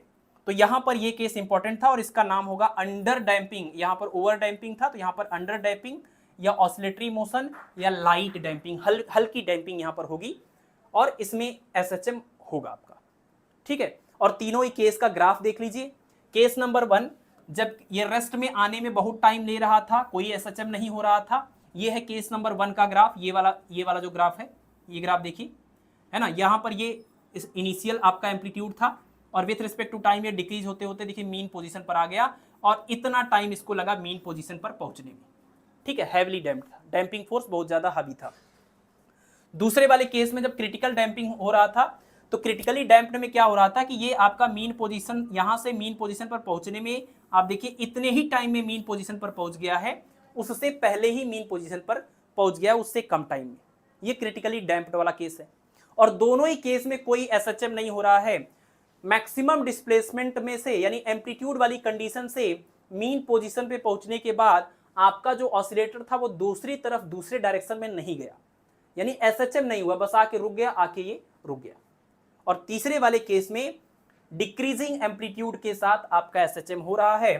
तो ये देखिए, यहां से अगर पार्टिकल यहां से स्टार्ट करें, ये जो ग्राफ है यहां से अगर इसको स्टार्ट करते तो ये यहां से ऐसे जाएगा, ऐसे और ऐसे लगातार एक्सपोनेंशियली, ये एक्सपोनेंशियली डिक्रीज हो रहा है, एक्सपोनेंशियली डिक्रीज हो रहा है, लेकिन कम से कम एसएचएम तो हो रहा है। डायरेक्शंस लगातार बदल रहे हैं पीरियोडिकली, इस तरीके से ये रिपीट हो रहा है, ठीक है। तो ये 3 केस है, और इन तीनों केस में से लास्ट वाला केस आपके लिए सबसे ज्यादा इंपॉर्टेंट है, क्योंकि इसी वाले केस में आपको एसएचएम दिखाई दे रहा है, ऑसिलेशन दिखाई दे रहा है। तो इसी वाले केस में आपको ऑसिलेशन से रिलेटेड बहुत सारे टर्मिनोलॉजी हैं, फार्मूले हैं, जिनको आपको याद रखना है, ठीक है। चलिए, तो डिस्प्लेसमेंट का जो इक्वेशन हमने आपको पीछे बताया, वो इक्वेशन कुछ इस टाइप के आता है, इस टाइप से आता है। और यहाँ पर देखिए क्या लिखा हुआ है, साइन, हाँ वहाँ पर एक मिस्टेक हो गई, वहाँ पर हमने सिर्फ बीटा लिखा था, तो ये पूरा टर्म एक्चुअली आता है साइन के अंदर का जो फंक्शन आता है, बट इससे कोई मतलब है नहीं, आपको सिर्फ इतना देखना है साइन का ये टर्म आता है, और ये वाला टर्म आपके लिए इंपॉर्टेंट है। तो x इक्वल टू न लिख करके आप इसको चाहे तो a बोल दीजिए आप, ठीक है, नहीं x इक्वल टू लिखिए, डिस्प्लेसमेंट का equation x equal to a not मतलब कि x की जो मैक्सिमम वैल्यू है ये उसकी बात हो रही है। x डिस्प्लेसमेंट है और a नॉट जो है वो इनिशियल एम्पलीट्यूड है, तो आप जहां a नॉट लिखा वहां चाहे तो आप x नॉट बोल सकते थे, वही बात है ना। यानी डिस्प्लेसमेंट की ये मैक्सिमम वैल्यू है, डिस्प्लेसमेंट की मैक्सिमम वैल्यू उसको हम a नॉट बोल रहे हैं। तो यहां पर है x equal to a not E power minus b t sine under root omega square minus beta square t plus 5। अगर आप इस पूरे टर्म को देखें, जो कि किस कंडीशन की बात हो रही, केस नंबर 3 की, केस नंबर 3 की बात हो रही है, तो केस नंबर 3 में आपको डिस्प्लेसमेंट का ये इक्वेशन मिलता है, ये डिस्प्लेसमेंट का इक्वेशन है। और हर एक टाइम पर आप टाइम चेंज करेंगे तो डिस्प्लेसमेंट की वैल्यू तो चेंज होगी, लेकिन हमें इंटरेस्ट है एम्पलीट्यूड में, कि मीन पोजीशन से जब ये डैम्प्ड हार्मोनिक ऑसिलेशन में इस तरीके का ऑसिलेशन हो रहा था, तो कभी भी मीन पोजीशन से किसी भी एक साइड मैक्सिमम वैल्यू कितनी थी, ये वाली वैल्यू, ये वैल्यू कितनी थी, यहां पर ये और डिक्रीज होगा, ये और डिक्रीज होगा, अब ये वाली वैल्यू कितनी है, और यहां पर और डिक्रीज होगा, तो अब ये वाली वैल्यू कितनी है। मतलब किसी भी एक साइड का ये एम्पलीट्यूड, ये एम्पलीट्यूड, ये एम्पलीट्यूड, हमें ये जानना है। हमें हर एक मोमेंट पर इसका डिस्प्लेसमेंट नहीं जानना है, मीन पोजीशन से कितनी दूर कितनी दूर कितनी दूर, हमें ये जानना है कि जब ये लगातार इसका ये एम्पलीट्यूड किसी भी एक साइड कांस्टेंट नहीं था, डिक्रीज हो रहा था, तो पहली बार कितना इसका एम्पलीट्यूड था, और दूसरे ऑसिलेशन में कितना एम्पलीट्यूड था, तीसरे ऑसिलेशन में कितना एम्पलीट्यूड था, हमें ये एम्पलीट्यूड जानना था, है ना। तो आप देखिए ये जो पूरा का पूरा टर्म है, ये पूरा का पूरा जो टर्म है, ये एम्पलीट्यूड के वैल्यू को एक्सप्रेस कर रहा है। ये एम्पलीट्यूड की पूरी वैल्यू जो एक्सपोनेंशियली चेंज हो रही है। ये मैक्सिमम वैल्यू है इनिशियल वाली ए नॉट, लेकिन उसके बाद यहां पर कितनी होगी, यहां पर कितनी होगी, एक्सपोनेंशियली डिक्रीज होगी। तो हम ये कह सकते हैं यहां से ये पूरा एम्पलीट्यूड बताने वाला टर्म है, और इसके साथ ये जोड़ देंगे तो पूरा डिस्प्लेसमेंट बताने वाला टर्म है। ठीक है, तो ये जो पूरा टर्म है आपका एम्पलीट्यूड वाला एट टाइम टी, उसको आप लिख सकते हैं A not E power minus beta T, इसको हम बोल रहे हैं ए। मतलब किसी भी टाइम टी पर अगर आपको एम्पलीट्यूड निकालना है, ये एम्पलीट्यूड, ये एम्पलीट्यूड, ये एम्पलीट्यूड, किसी भी टाइम टी पर एम्पलीट्यूड निकालना है तो आपको ये इक्वेशन याद रखना है, और इसी के ऊपर डायरेक्ट सवाल आपको पीजीटी के लेवल के एग्जाम में मिलते हैं, है ना। कल हम कुछ क्वेश्चन भी ऐसे करेंगे जो बाकी स्टेट के पीजीटी के एग्जाम में इस वाले फार्मूले पर सवाल पूछे गए। ठीक है, a equal to A not E power minus beta t. अब आपको इसको याद कर लेना है कि ये है डैम्प्ड हार्मोनिक ऑसिलेशन में किसी भी टाइम t पर एम्पलीट्यूड की वैल्यू का एक्सप्रेशन। और इसमें ये जो बीटा है, इसके बारे में आपको पता है, beta equal to b upon two m, इसका नाम है डैम्पिंग कोफिशिएंट। ये बीटा है डैम्पिंग कोफिशिएंट, ये बी है डैम्पिंग कांस्टेंट, दोनों मीडियम की ही प्रॉपर्टी है। इसमें बस ऑसिलेटर का मास आ जाएगा अपान में। और ये जो बीटा अपान टू एम है, इसको हम लोग वन अपान टाउ बोलते हैं। बी अपान टू एम को या बीटा को हम वन अपान टाउ बोलते हैं। टाउ का मतलब होता है रिलैक्सेशन टाइम, जिसका मीनिंग हम आगे पढ़ेंगे अगले स्लाइड में। ठीक है ना, रिलैक्सेशन टाइम हम आगे पढ़ेंगे। तो बी अपान टू एम को बीटा जो बोलते हैं वो वन अपान टाउ भी होता है। तो जैसे आप बीटा की जगह पर वन अपान टाउ रखेंगे तो माइनस टी अपान में टाउ बन जाएगा। तो A equal to A not E power minus T upon tau, ये बन जाएगा फार्मूला। तो एम्पलीट्यूड का, इंस्टेंटेनियस एम्पलीट्यूड का जो फार्मूला होगा किसी भी पर्टिकुलर टाइम पर, वो फार्मूला बीटा के फॉर्म में याद कर लीजिए, और टाइम, ये रिलैक्सेशन टाइम के टर्म में भी याद कर लीजिए, A equal to A not E power minus T upon tau. ऐसे आपको याद कर लेना, ये फार्मूला आपके लिए बहुत जरूरी है। ठीक है, चलिए नेक्स्ट है टाइम पीरियड की बात करें। तो जब हमारा फ्री ऑसिलेशन हो रहा था, फ्री वाइब्रेशन हो रहा था, उस केस में टाइम पीरियड का फार्मूला टी इक्वल टू होता था 2 पाई ओमेगा, और यहां से हम इसको सॉल्व करते थे तो ये आता था 2 pi under root M upon K. ये था, ये हमारा फार्मूला आता था T equal to 2 pi under root M upon K. ये होता था हमारा सिंपल, या 2 पाई बाई सिर्फ ओमेगा के फॉर्म में अगर लिखें तो 2 पाई बाई सिर्फ ओमेगा लिख दें। ये हमारा होता था फ्री वाइब्रेशन या फ्री ऑसिलेशन के केस में टाइम पीरियड के फार्मूले को लिखने का तरीका। लेकिन जब डैम्प्ड ऑसिलेशन होता है तो ऐसे में ये ओमेगा, अब ओमेगा नहीं होगा, इसमें बीटा स्क्वायर वाला टर्म माइनस भी होगा और ये स्क्वायर रूट के अंदर। तो T equal to 2 pi upon under root omega square minus में बीटा स्क्वायर। अब बीटा क्या है, बीटा मतलब बी अपान टू एम या वन अपान टाउ। ठीक है, तो ये फार्मूला चेंज हो गया, ये डैम्प्ड ऑसिलेशन के लिए है, ये फ्री ऑसिलेशन के लिए। ठीक है, तो इतना डिफरेंस यहां पर आ जाएगा, ओमेगा का स्क्वायर हो जाएगा माइनस में बीटा का स्क्वायर, स्क्वायर रूट के अंदर। ठीक है, चलिए नेक्स्ट है यहां पर। अच्छा, ये जो omega under root omega square minus beta square है, ये वही जगह ले रहा है जो यहां पर ओमेगा लेता था। ओमेगा जो है वो क्या होता था, ये होता था एंगुलर फ्रीक्वेंसी, ये होता था एंगुलर फ्रीक्वेंसी। ओमेगा मतलब angular frequency of undamped oscillator. जो अनडैम्प्ड ऑसिलेटर होते थे, जो फ्री ऑसिलेटर होते थे, ये उसके केस में एंगुलर फ्रीक्वेंसी होती थी। उसी की जगह पर ये पूरा लिखा हुआ है। तो ये जो पूरा टर्म है जो कि ओमेगा की जगह पर लिखा है, तो इसको बोलेंगे angular frequency of damped oscillator, है ना, बिल्कुल कंपेयर करते हुए। नेक्स्ट है यहां पर हमारा लॉगरिथमिक डिक्रीमेंट। ये एक टर्म है, ये बताता है सिर्फ कि जो एम्पलीट्यूड यहां एक्सपोनेंशियली डिक्रीज हो रहा है, वो एम्पलीट्यूड का डिक्रीमेंट हम चाहें तो नॉर्मल स्केल पर लेंथ के फॉर्म में अगर मेजर करें, वो तो हम यहीं से निकाल सकते हैं कि किसी भी टाइम पर कितना एम्पलीट्यूड होगा, किसी भी टाइम पर कितना एम्पलीट्यूड होगा डिक्रीज होने के बाद, वो तो हम इस फार्मूले से निकाल सकते हैं। लेकिन अगर इस डिक्रीमेंट को, कि किस पर्टिकुलर टाइम में कितना एम्पलीट्यूड था, अगले टाइम पर कितना एम्पलीट्यूड था, अगली बार कितना एम्पलीट्यूड था, अगर इस पूरे डिक्रीमेंट ऑफ एम्पलीट्यूड को हम लॉगरिथमिक स्केल पर मेजर करें, लॉग की टर्म में मेजर करें, उसके लिए हमारे पास जो टर्म है उसका नाम है लॉगरिथमिक डिक्रीमेंट। तो डिक्रीमेंट का मतलब डिक्रीमेंट ऑफ एम्पलीट्यूड ही है, लेकिन लॉग के फॉर्म में अगर लेंगे तो इसका नाम लॉगरिथमिक डिक्रीमेंट होगा। इसको हम लैम्डा से रिप्रेजेंट करेंगे, इसको हम लैम्डा से रिप्रेजेंट करेंगे। ठीक है, अभी आपको ये थोड़ा क्लियर हो जाएगा जब इस वाले उसको देखेंगे। जैसे आप देखिए यहां पर किसी मान लीजिए एक टाइम पीरियड के बाद अगर हम टाइम की जगह पर एक time period T equal to capital T लेंगे तो एक ऑसिलेशन का जो टाइम होता है अगर उसके बाद हम एम्पलीट्यूड की बात करें तो a1 equal to A not E power minus में बीटा, या जो टाइम पीरियड था टाइम था वहां पर एक टाइम पीरियड टी लिखेंगे।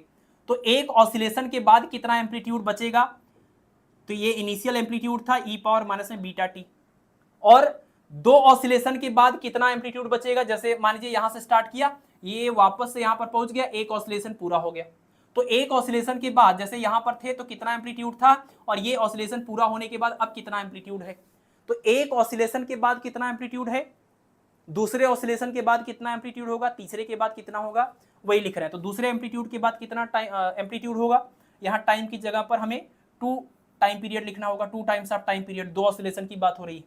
तो A not E power minus beta 2t, और आप देखिए इसको कैसे लिख सकते हैं, माइनस में बीटा 2t को ई पावर माइनस बीटा टी और ई पावर माइनस बीटा टी दो बार अलग अलग लिख सकते हैं, और एक बार वाले ई पावर माइनस बीटा टी और ए नॉट को मिला करके ये पूरा पार्ट बन जाएगा a1, मतलब इसको हम लिख सकते हैं a1 और ई पावर माइनस बीटा टी। ये बात आप लोग समझ रहे होंगे, इसको हम दो बार लिख सकते हैं ना, ई पावर माइनस बीटा 2t, इसको दो बार लिख सकते हैं E power minus beta T into E power minus beta T. तो जो E power minus beta T एक बार होगा वो और ये ए नॉट मिला करके पूरा a1 बन जाएगा, पहले वाले ऑसिलेशन के बाद का एम्पलीट्यूड और ई पावर माइनस बीटा टी। इसी तरीके से 3 ऑसिलेशन के बाद एम्पलीट्यूड निकालना है, तो जहां टाइम लिखा था वहां पर 3 ऑसिलेशन का टाइम 3t लिख देंगे, और इसमें से एक को अलग कर देंगे, जो एक अलग करेंगे वो और ये मिला करके आपका क्या, नहीं दो को अलग कर दीजिए, एक को अलग कर दीजिए, जो दो वाला होगा वो और ए नॉट मिलाकर a2 बन जाएगा, और जो एक वाला अलग से बचा था वो बचा रह जाएगा। तो कुल मिलाकर के ये पूरी लाइन का मतलब ये निकला, अगर आप देखें यहां से कि ए नॉट अपान में a1 करेंगे तब भी आपको ये इधर आएगा और आपको मिलेगा ई पावर बीटा टी, अगर ए नॉट अपान a1 करेंगे तब भी E power beta T, A naught upon a2 करेंगे तब भी आपको मिलेगा क्या, यहां से a1 अपान a2 करेंगे, a1 अपान a2 करेंगे तब भी आपको मिलेगा ई पावर बीटा टी, और अगर आप a2 अपान a3 करेंगे तब भी आपको मिलेगा ई पावर में बीटा टी। तो आप इन तीनों इक्वेशन से देखें तो ई पावर बीटा टी की वैल्यू हर बार ऐसे मिल रही है, ए नॉट अपान a1, a1 अपान a2, a2 अपान a3, a3 अपान a4, a4 अपान a5, मतलब जो भी यहाँ टर्म है उसके एक अगले वाले का एम्पलीट्यूड डिवाइड करेंगे तो हर बार ई पावर बीटा टी मिलेगा, और इसी ई पावर बीटा टी को हम बीटा टी को बोल रहे हैं लैम्डा, तो E power lambda is equal to this. तो सबका अगर लॉग ले लिया जाए तो जो ई पावर लैम्डा उसमें से लैम्डा सामने आ जाएगा और लॉग ई की वैल्यू बेस ई पर 1 हो जाएगी, तो कुल मिलाकर के लैम्डा इक्वल टू मिल जाएगा लॉग ए नॉट अपान a1, a1 अपान a2 और a2 अपान a3, इस तरीके से ये पूरा लॉग में आपको मिल जाएगा। तो ये जो भी रेशियो आपस में आ रहा है, पहली बात तो ये सब आपस में इक्वल है, और ये लैम्डा की इक्वल है। लैम्डा का मतलब क्या है यहाँ पर, बीटा इंटू टी। बीटा क्या है यहाँ पर, बीटा का मतलब b upon 2m damping coefficient, तो बीटा इंटू टी की जो वैल्यू होती है उसी को हम लैम्डा से एक्सप्रेस कर रहे हैं, और इसी लैम्डा को हम बोलते हैं लॉगरिथमिक डिक्रीमेंट, लॉगरिथमिक डिक्रीमेंट। ठीक है, नेक्स्ट है हमारा रिलैक्सेशन टाइम, और रिलैक्सेशन टाइम भी बहुत ज़्यादा इंपॉर्टेंट है आपके लिए, जितना एम्पलीट्यूड का एक्सप्रेशन इंपॉर्टेंट था उतना ही इंपॉर्टेंट आपके लिए रिलैक्सेशन टाइम भी है। रिलैक्सेशन टाइम को कई अलग अलग बुक्स में आप देखिएगा तो अलग अलग कहानियां हैं इनकी। कुछ बुक्स में जब हम एनर्जी के टर्म में बात करते हैं तब इसको रिलैक्सेशन टाइम बोलते हैं, और एम्पलीट्यूड के टर्म में बात बोलते हैं तो इसको मीन लाइफ टाइम बोलते हैं।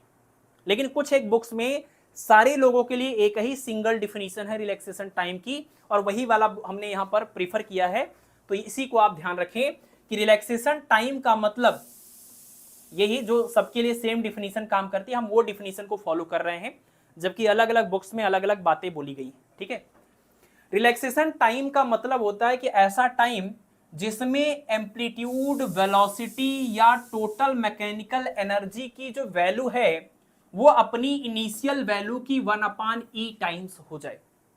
जो डैम्प्ड हार्मोनिक ऑसिलेशन जो आपका हो रहा है उसमें ऑसिलेशन होते हुए आप यही कह रहे हैं ना कि इसका एम्पलीट्यूड लगातार डिक्रीज हो रहा है। एम्पलीट्यूड डिक्रीज हो रहा है क्यों? क्योंकि एनर्जी डिक्रीज हो रही है, स्पीड भी डिक्रीज हो रही है ना। तो जितने टाइम में इसके इनिशियल एम्पलीट्यूड का 1/e हो जाए, एम्पलीट्यूड जितने टाइम में एम्पलीट्यूड इनिशियल एम्पलीट्यूड का 1/e टाइम्स हो जाए, उसी टाइम को हम लोग रिलैक्सेशन टाइम बोलेंगे। जितने टाइम में इनिशियल वेलोसिटी जो हो वो 1/e टाइम्स हो जाए, उसी टाइम को हम वेलोसिटी का रिलैक्सेशन टाइम बोलेंगे। जितने टाइम में इनिशियल एनर्जी का 1/e टाइम्स एनर्जी हो जाए, उसी टाइम को हम एनर्जी का रिलैक्सेशन टाइम बोलेंगे, है ना। तो सबके लिए अलग अलग डिफिनीशन पढ़ने की जरूरत नहीं है, बस इतना याद रखना है, जितने टाइम में एनर्जी, एम्पलीट्यूड और वेलोसिटी ये सब अपनी इनिशियल वैल्यू का 1/e हो जाएं, और 1/e की ये वैल्यू याद रखिएगा क्योंकि परसेंटेज में कई बार सवाल पूछा जाता है। तो 1/e वैल्यू होने का मतलब कितनी वैल्यू हो गई, ये 36.8% वैल्यू हो गई, है ना। तो जितना टाइम लगता है ये चीज होने में, उसी टाइम को हम रिलैक्सेशन टाइम बोलते हैं, और इसको हम लोग टाउ से एक्सप्रेस करेंगे। बाकी ये फार्मूला तो याद ही हो गया होगा, beta equal to b/2m equal to 1/टाउ, अब तो ये याद हो गया होगा, ठीक है। अब देखिए एक फार्मूला, अच्छा यहां से हम टाउ के एक्सप्रेशन निकाल लेते हैं। तो टाउ इक्वल टू, यहां से सब उल्टा करना पड़ेगा, तो टाउ इक्वल टू 1/बीटा हो जाएगा और 2m/b हो जाएगा। ये हुआ आपका रिलैक्सेशन टाइम का बेसिक सा एक्सप्रेशन। लेकिन रिलैक्सेशन टाइम ये जो 1/बीटा के इक्वल लिखा हुआ है या 2m/b के इक्वल लिखा हुआ है, ये आपको हर एक केस में ऐसे ही नहीं लिखना है। बस इतना याद रखना है कि रिलैक्सेशन टाइम टाउ जो होता है वो ऐसा टाइम होता है जो कि उसकी जो भी क्वांटिटी की बात करेंगे उसकी इनिशियल वैल्यू का 1/e उतने टाइम में होना चाहिए। तो ये वाला आपका जो रिलैक्सेशन टाइम का एक्सप्रेशन लिखा हुआ है वो एम्पलीट्यूड के लिए बिल्कुल फिट है। कैसे, a इक्वल टू a0e⁻βt ये फार्मूला होता है। अगर हम टाइम की वैल्यू कितनी ले लें कि जो ये फाइनल एम्पलीट्यूड आए वो इस इनिशियल एम्पलीट्यूड का 1/e हो जाए, फाइनल एम्पलीट्यूड जो हो वो इनिशियल एम्पलीट्यूड का 1/e हो जाए, ऐसा पाने के लिए टाइम की वैल्यू कितनी लेनी होगी, हमें यहाँ टाइम की वैल्यू लेनी होगी एग्जैक्टली 1/बीटा के इक्वल। जैसे ही हम टाइम की जगह पर 1/बीटा रखेंगे तो इस बीटा से ये बीटा कैंसिल होगा, e⁻−1 बचेगा, और e⁻−1 को 1/e कर देंगे तो हमें ये रिजल्ट मिल जाएगा। यानी एम्पलीट्यूड को इनिशियल एम्पलीट्यूड का 1/e होने में कितना टाइम लगेगा, टाइम t इक्वल टू 1/बीटा लगेगा। और बीटा किसको बोला था हमने, ये बात तो आपको अच्छे से पता है, बीटा हमने बोला था किसको, b/2m को। यानी अब आप बोल सकते हैं कि टाइम t इक्वल टू 1/बीटा यही वो टाइम है जिस केस में ये एम्पलीट्यूड 1/e हो रहा है, मतलब यही हुआ एम्पलीट्यूड का रिलैक्सेशन टाइम कितना, 1/बीटा, और बीटा का मतलब b/2m, है ना। तो हम लिख सकते हैं कि टाउ इज इक्वल टू 1/बीटा इज इक्वल टू, यहाँ b/2m लिखेंगे तो ये हो जाएगा 2m/b। लेकिन ये बात किसके लिए हम बोल रहे हैं, ये देखिए ये बीटा तो हमेशा b/2m के इक्वल होगा, लेकिन रिलैक्सेशन टाइम बीटा के इक्वल होगा, रिलैक्सेशन टाइम 1/बीटा के इक्वल होगा। ये बात अभी हमने सिर्फ किसके लिए करा है, एम्पलीट्यूड के लिए किया हुआ है। रिलैक्सेशन टाइम 1/बीटा के इक्वल होगा, ये बात हमने किसके लिए बोला है, अभी सिर्फ और सिर्फ एम्पलीट्यूड के लिए बोला है। एनर्जी के फार्मूले में जाएंगे तो कहानी थोड़ी बदल जाएगी, है ना।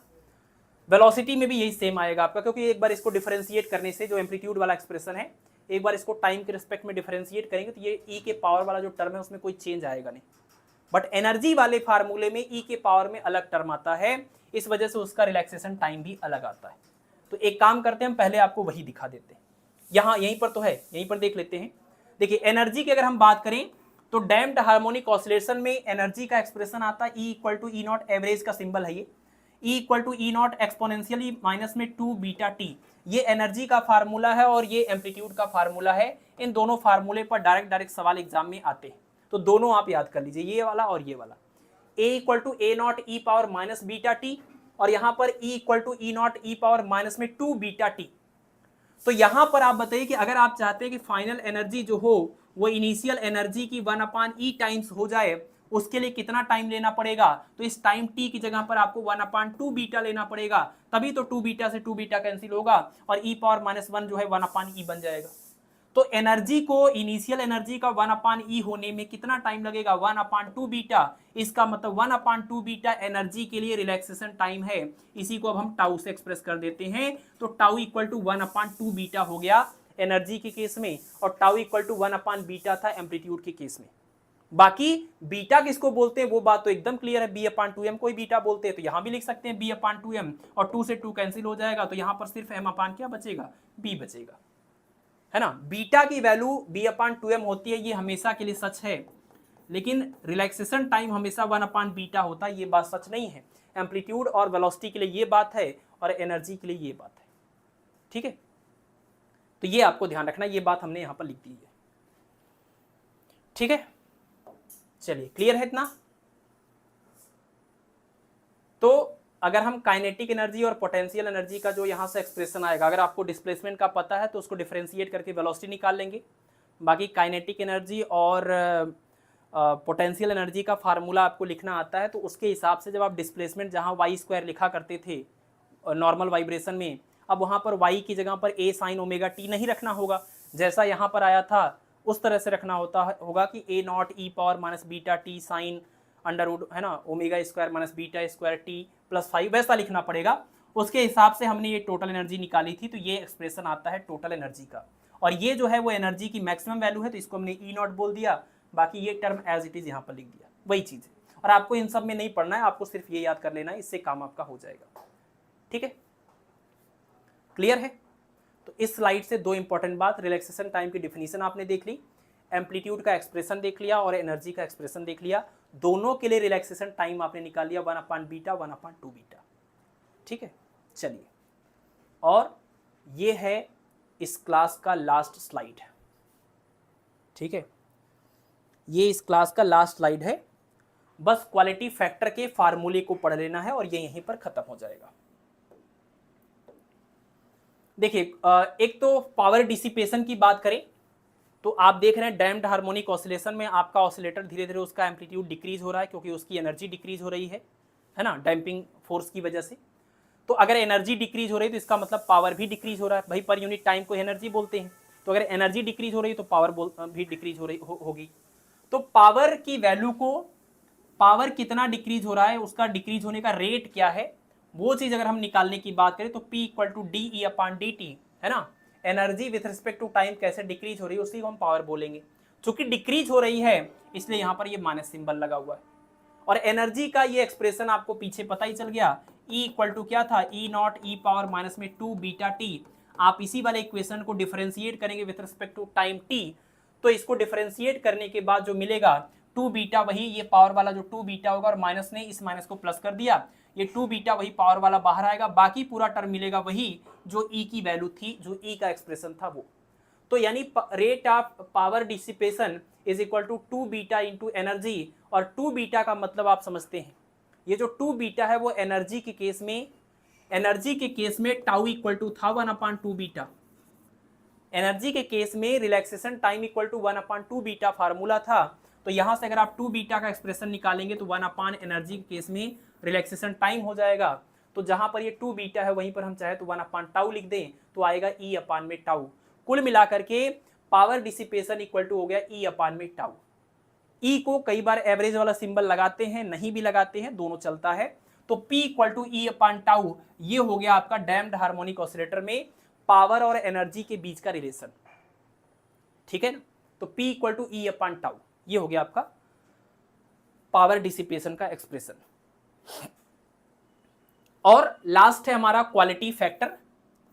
तो क्वालिटी फैक्टर का ये फार्मूला पहले देख लीजिए, Q = 2π energy stored in one cycle, energy stored in one cycle और अपान में एनर्जी लॉस इन पर साइकिल, ठीक है। आपका जो डैम्प्ड हार्मोनिक ऑसिलेटर है उसके पास जितनी भी टोटल स्टोर्ड एनर्जी है एक साइकिल में, एक साइकिल के दौरान, तो उसकी स्टोर्ड एनर्जी यहाँ पर लिखनी है, और एक पूरे ऑसिलेशन में एक टाइम पीरियड में जितनी एनर्जी वो लॉस करेगा वो यहाँ पर लिखना है।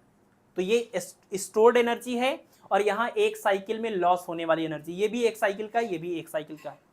तो 2π Q = 2π, और एनर्जी जो स्टोर है उसके पास, वो एनर्जी को हम लोग देखिए E बोल रहे थे, एवरेज E बार या E बोल सकते हैं।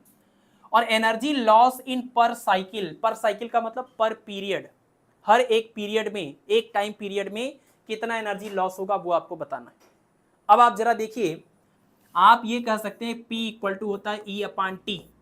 अगर हम एवरेज की बात करें तो P = E/T, per unit time में जितना एनर्जी लॉस होगा उसको पावर बोलेंगे।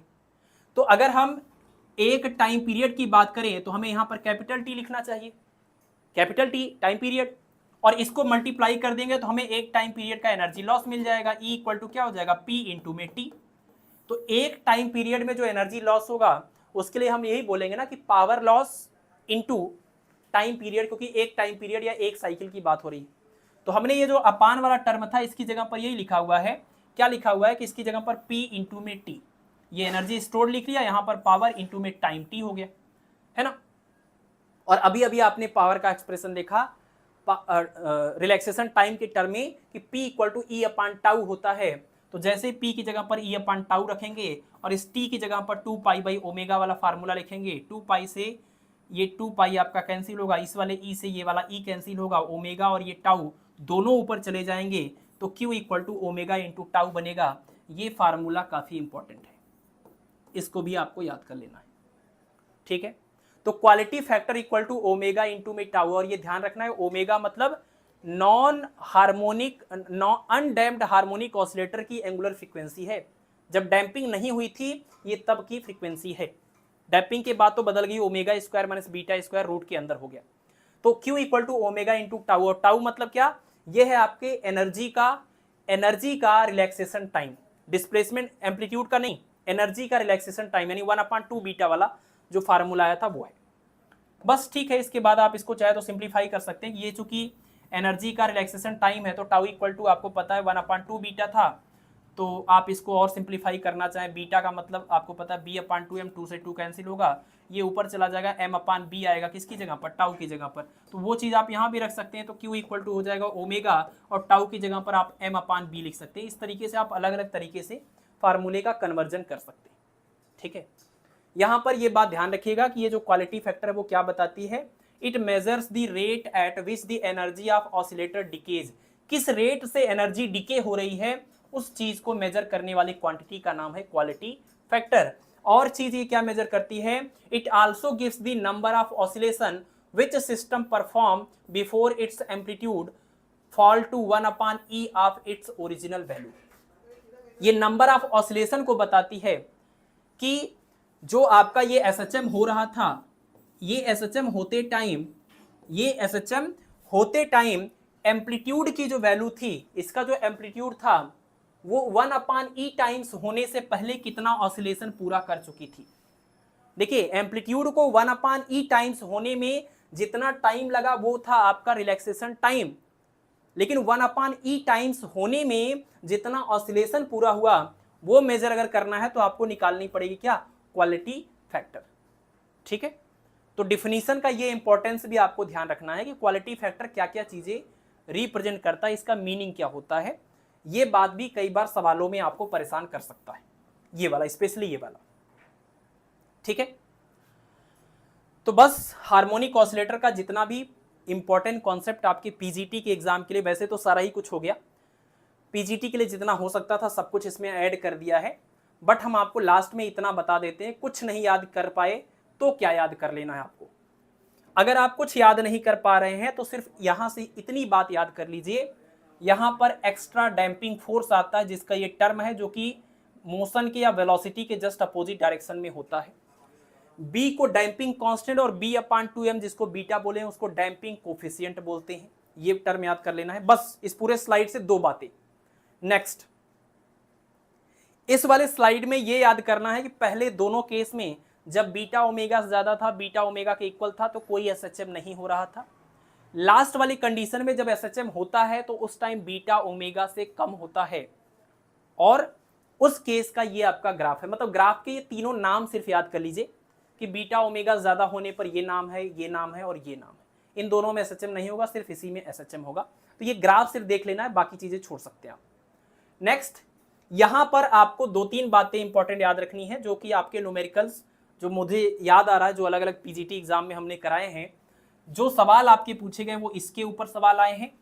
इस फार्मूले के ऊपर भी एक आध बार कुछ पूछा गया है, शायद सीधे फार्मूला ही पूछा गया था, और इसके अलावा ये तो नहीं पूछा गया लॉगरिथमिक डिक्रीमेंट।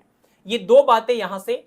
तीसरी आपकी ये जो एनर्जी वाला एक्सप्रेशन है, यहां पर ये जो आपका एनर्जी वाला एक्सप्रेशन है,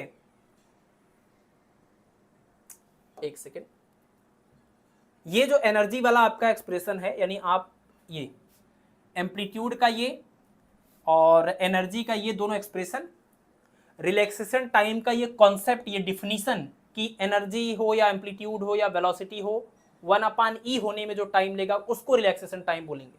तो आप कभी भी यहाँ से और यहाँ से दोनों का रिलैक्सेशन टाइम निकाल सकते हैं। इसका 1/बीटा के इक्वल होता है और इसका 1/2 बीटा के इक्वल होता है, और beta is equal to B/2m होता है। ये बात तो याद रखना है ना, क्योंकि आपका ये डैम्पिंग कोफिशिएंट तो आप याद ही करेंगे, ये पूरा डैम्पिंग कोफिशिएंट है और ये डैम्पिंग कांस्टेंट है। तो ये बीटा और टाउ बीटा, टाउ 1/2 बीटा, ये आपका रिलैक्सेशन टाइम और ये दोनों इक्वेशन, इन्हीं के ऊपर डायरेक्टली सवाल आपको मिलेंगे, अगली क्लास में आपको दिखेगा।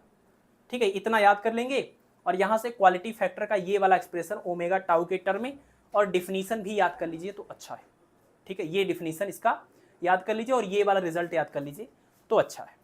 ठीक है, तो अगर कुछ नहीं होता है तो आप कम से कम ये बातें जो हमने आपको बता दी हैं ये आप जरूर याद कर लीजिएगा, क्योंकि डायरेक्ट इसके ऊपर फ्रीक्वेंटली सवाल पूछे गए हैं, तो पॉसिबिलिटी है कि आपके भी एग्जाम में वैसे ही सवाल पूछे। ठीक है, तो ठीक है, बस आप लोग पढ़ाई करिए, अपना ख्याल रखिए। Okay, thank you, good night.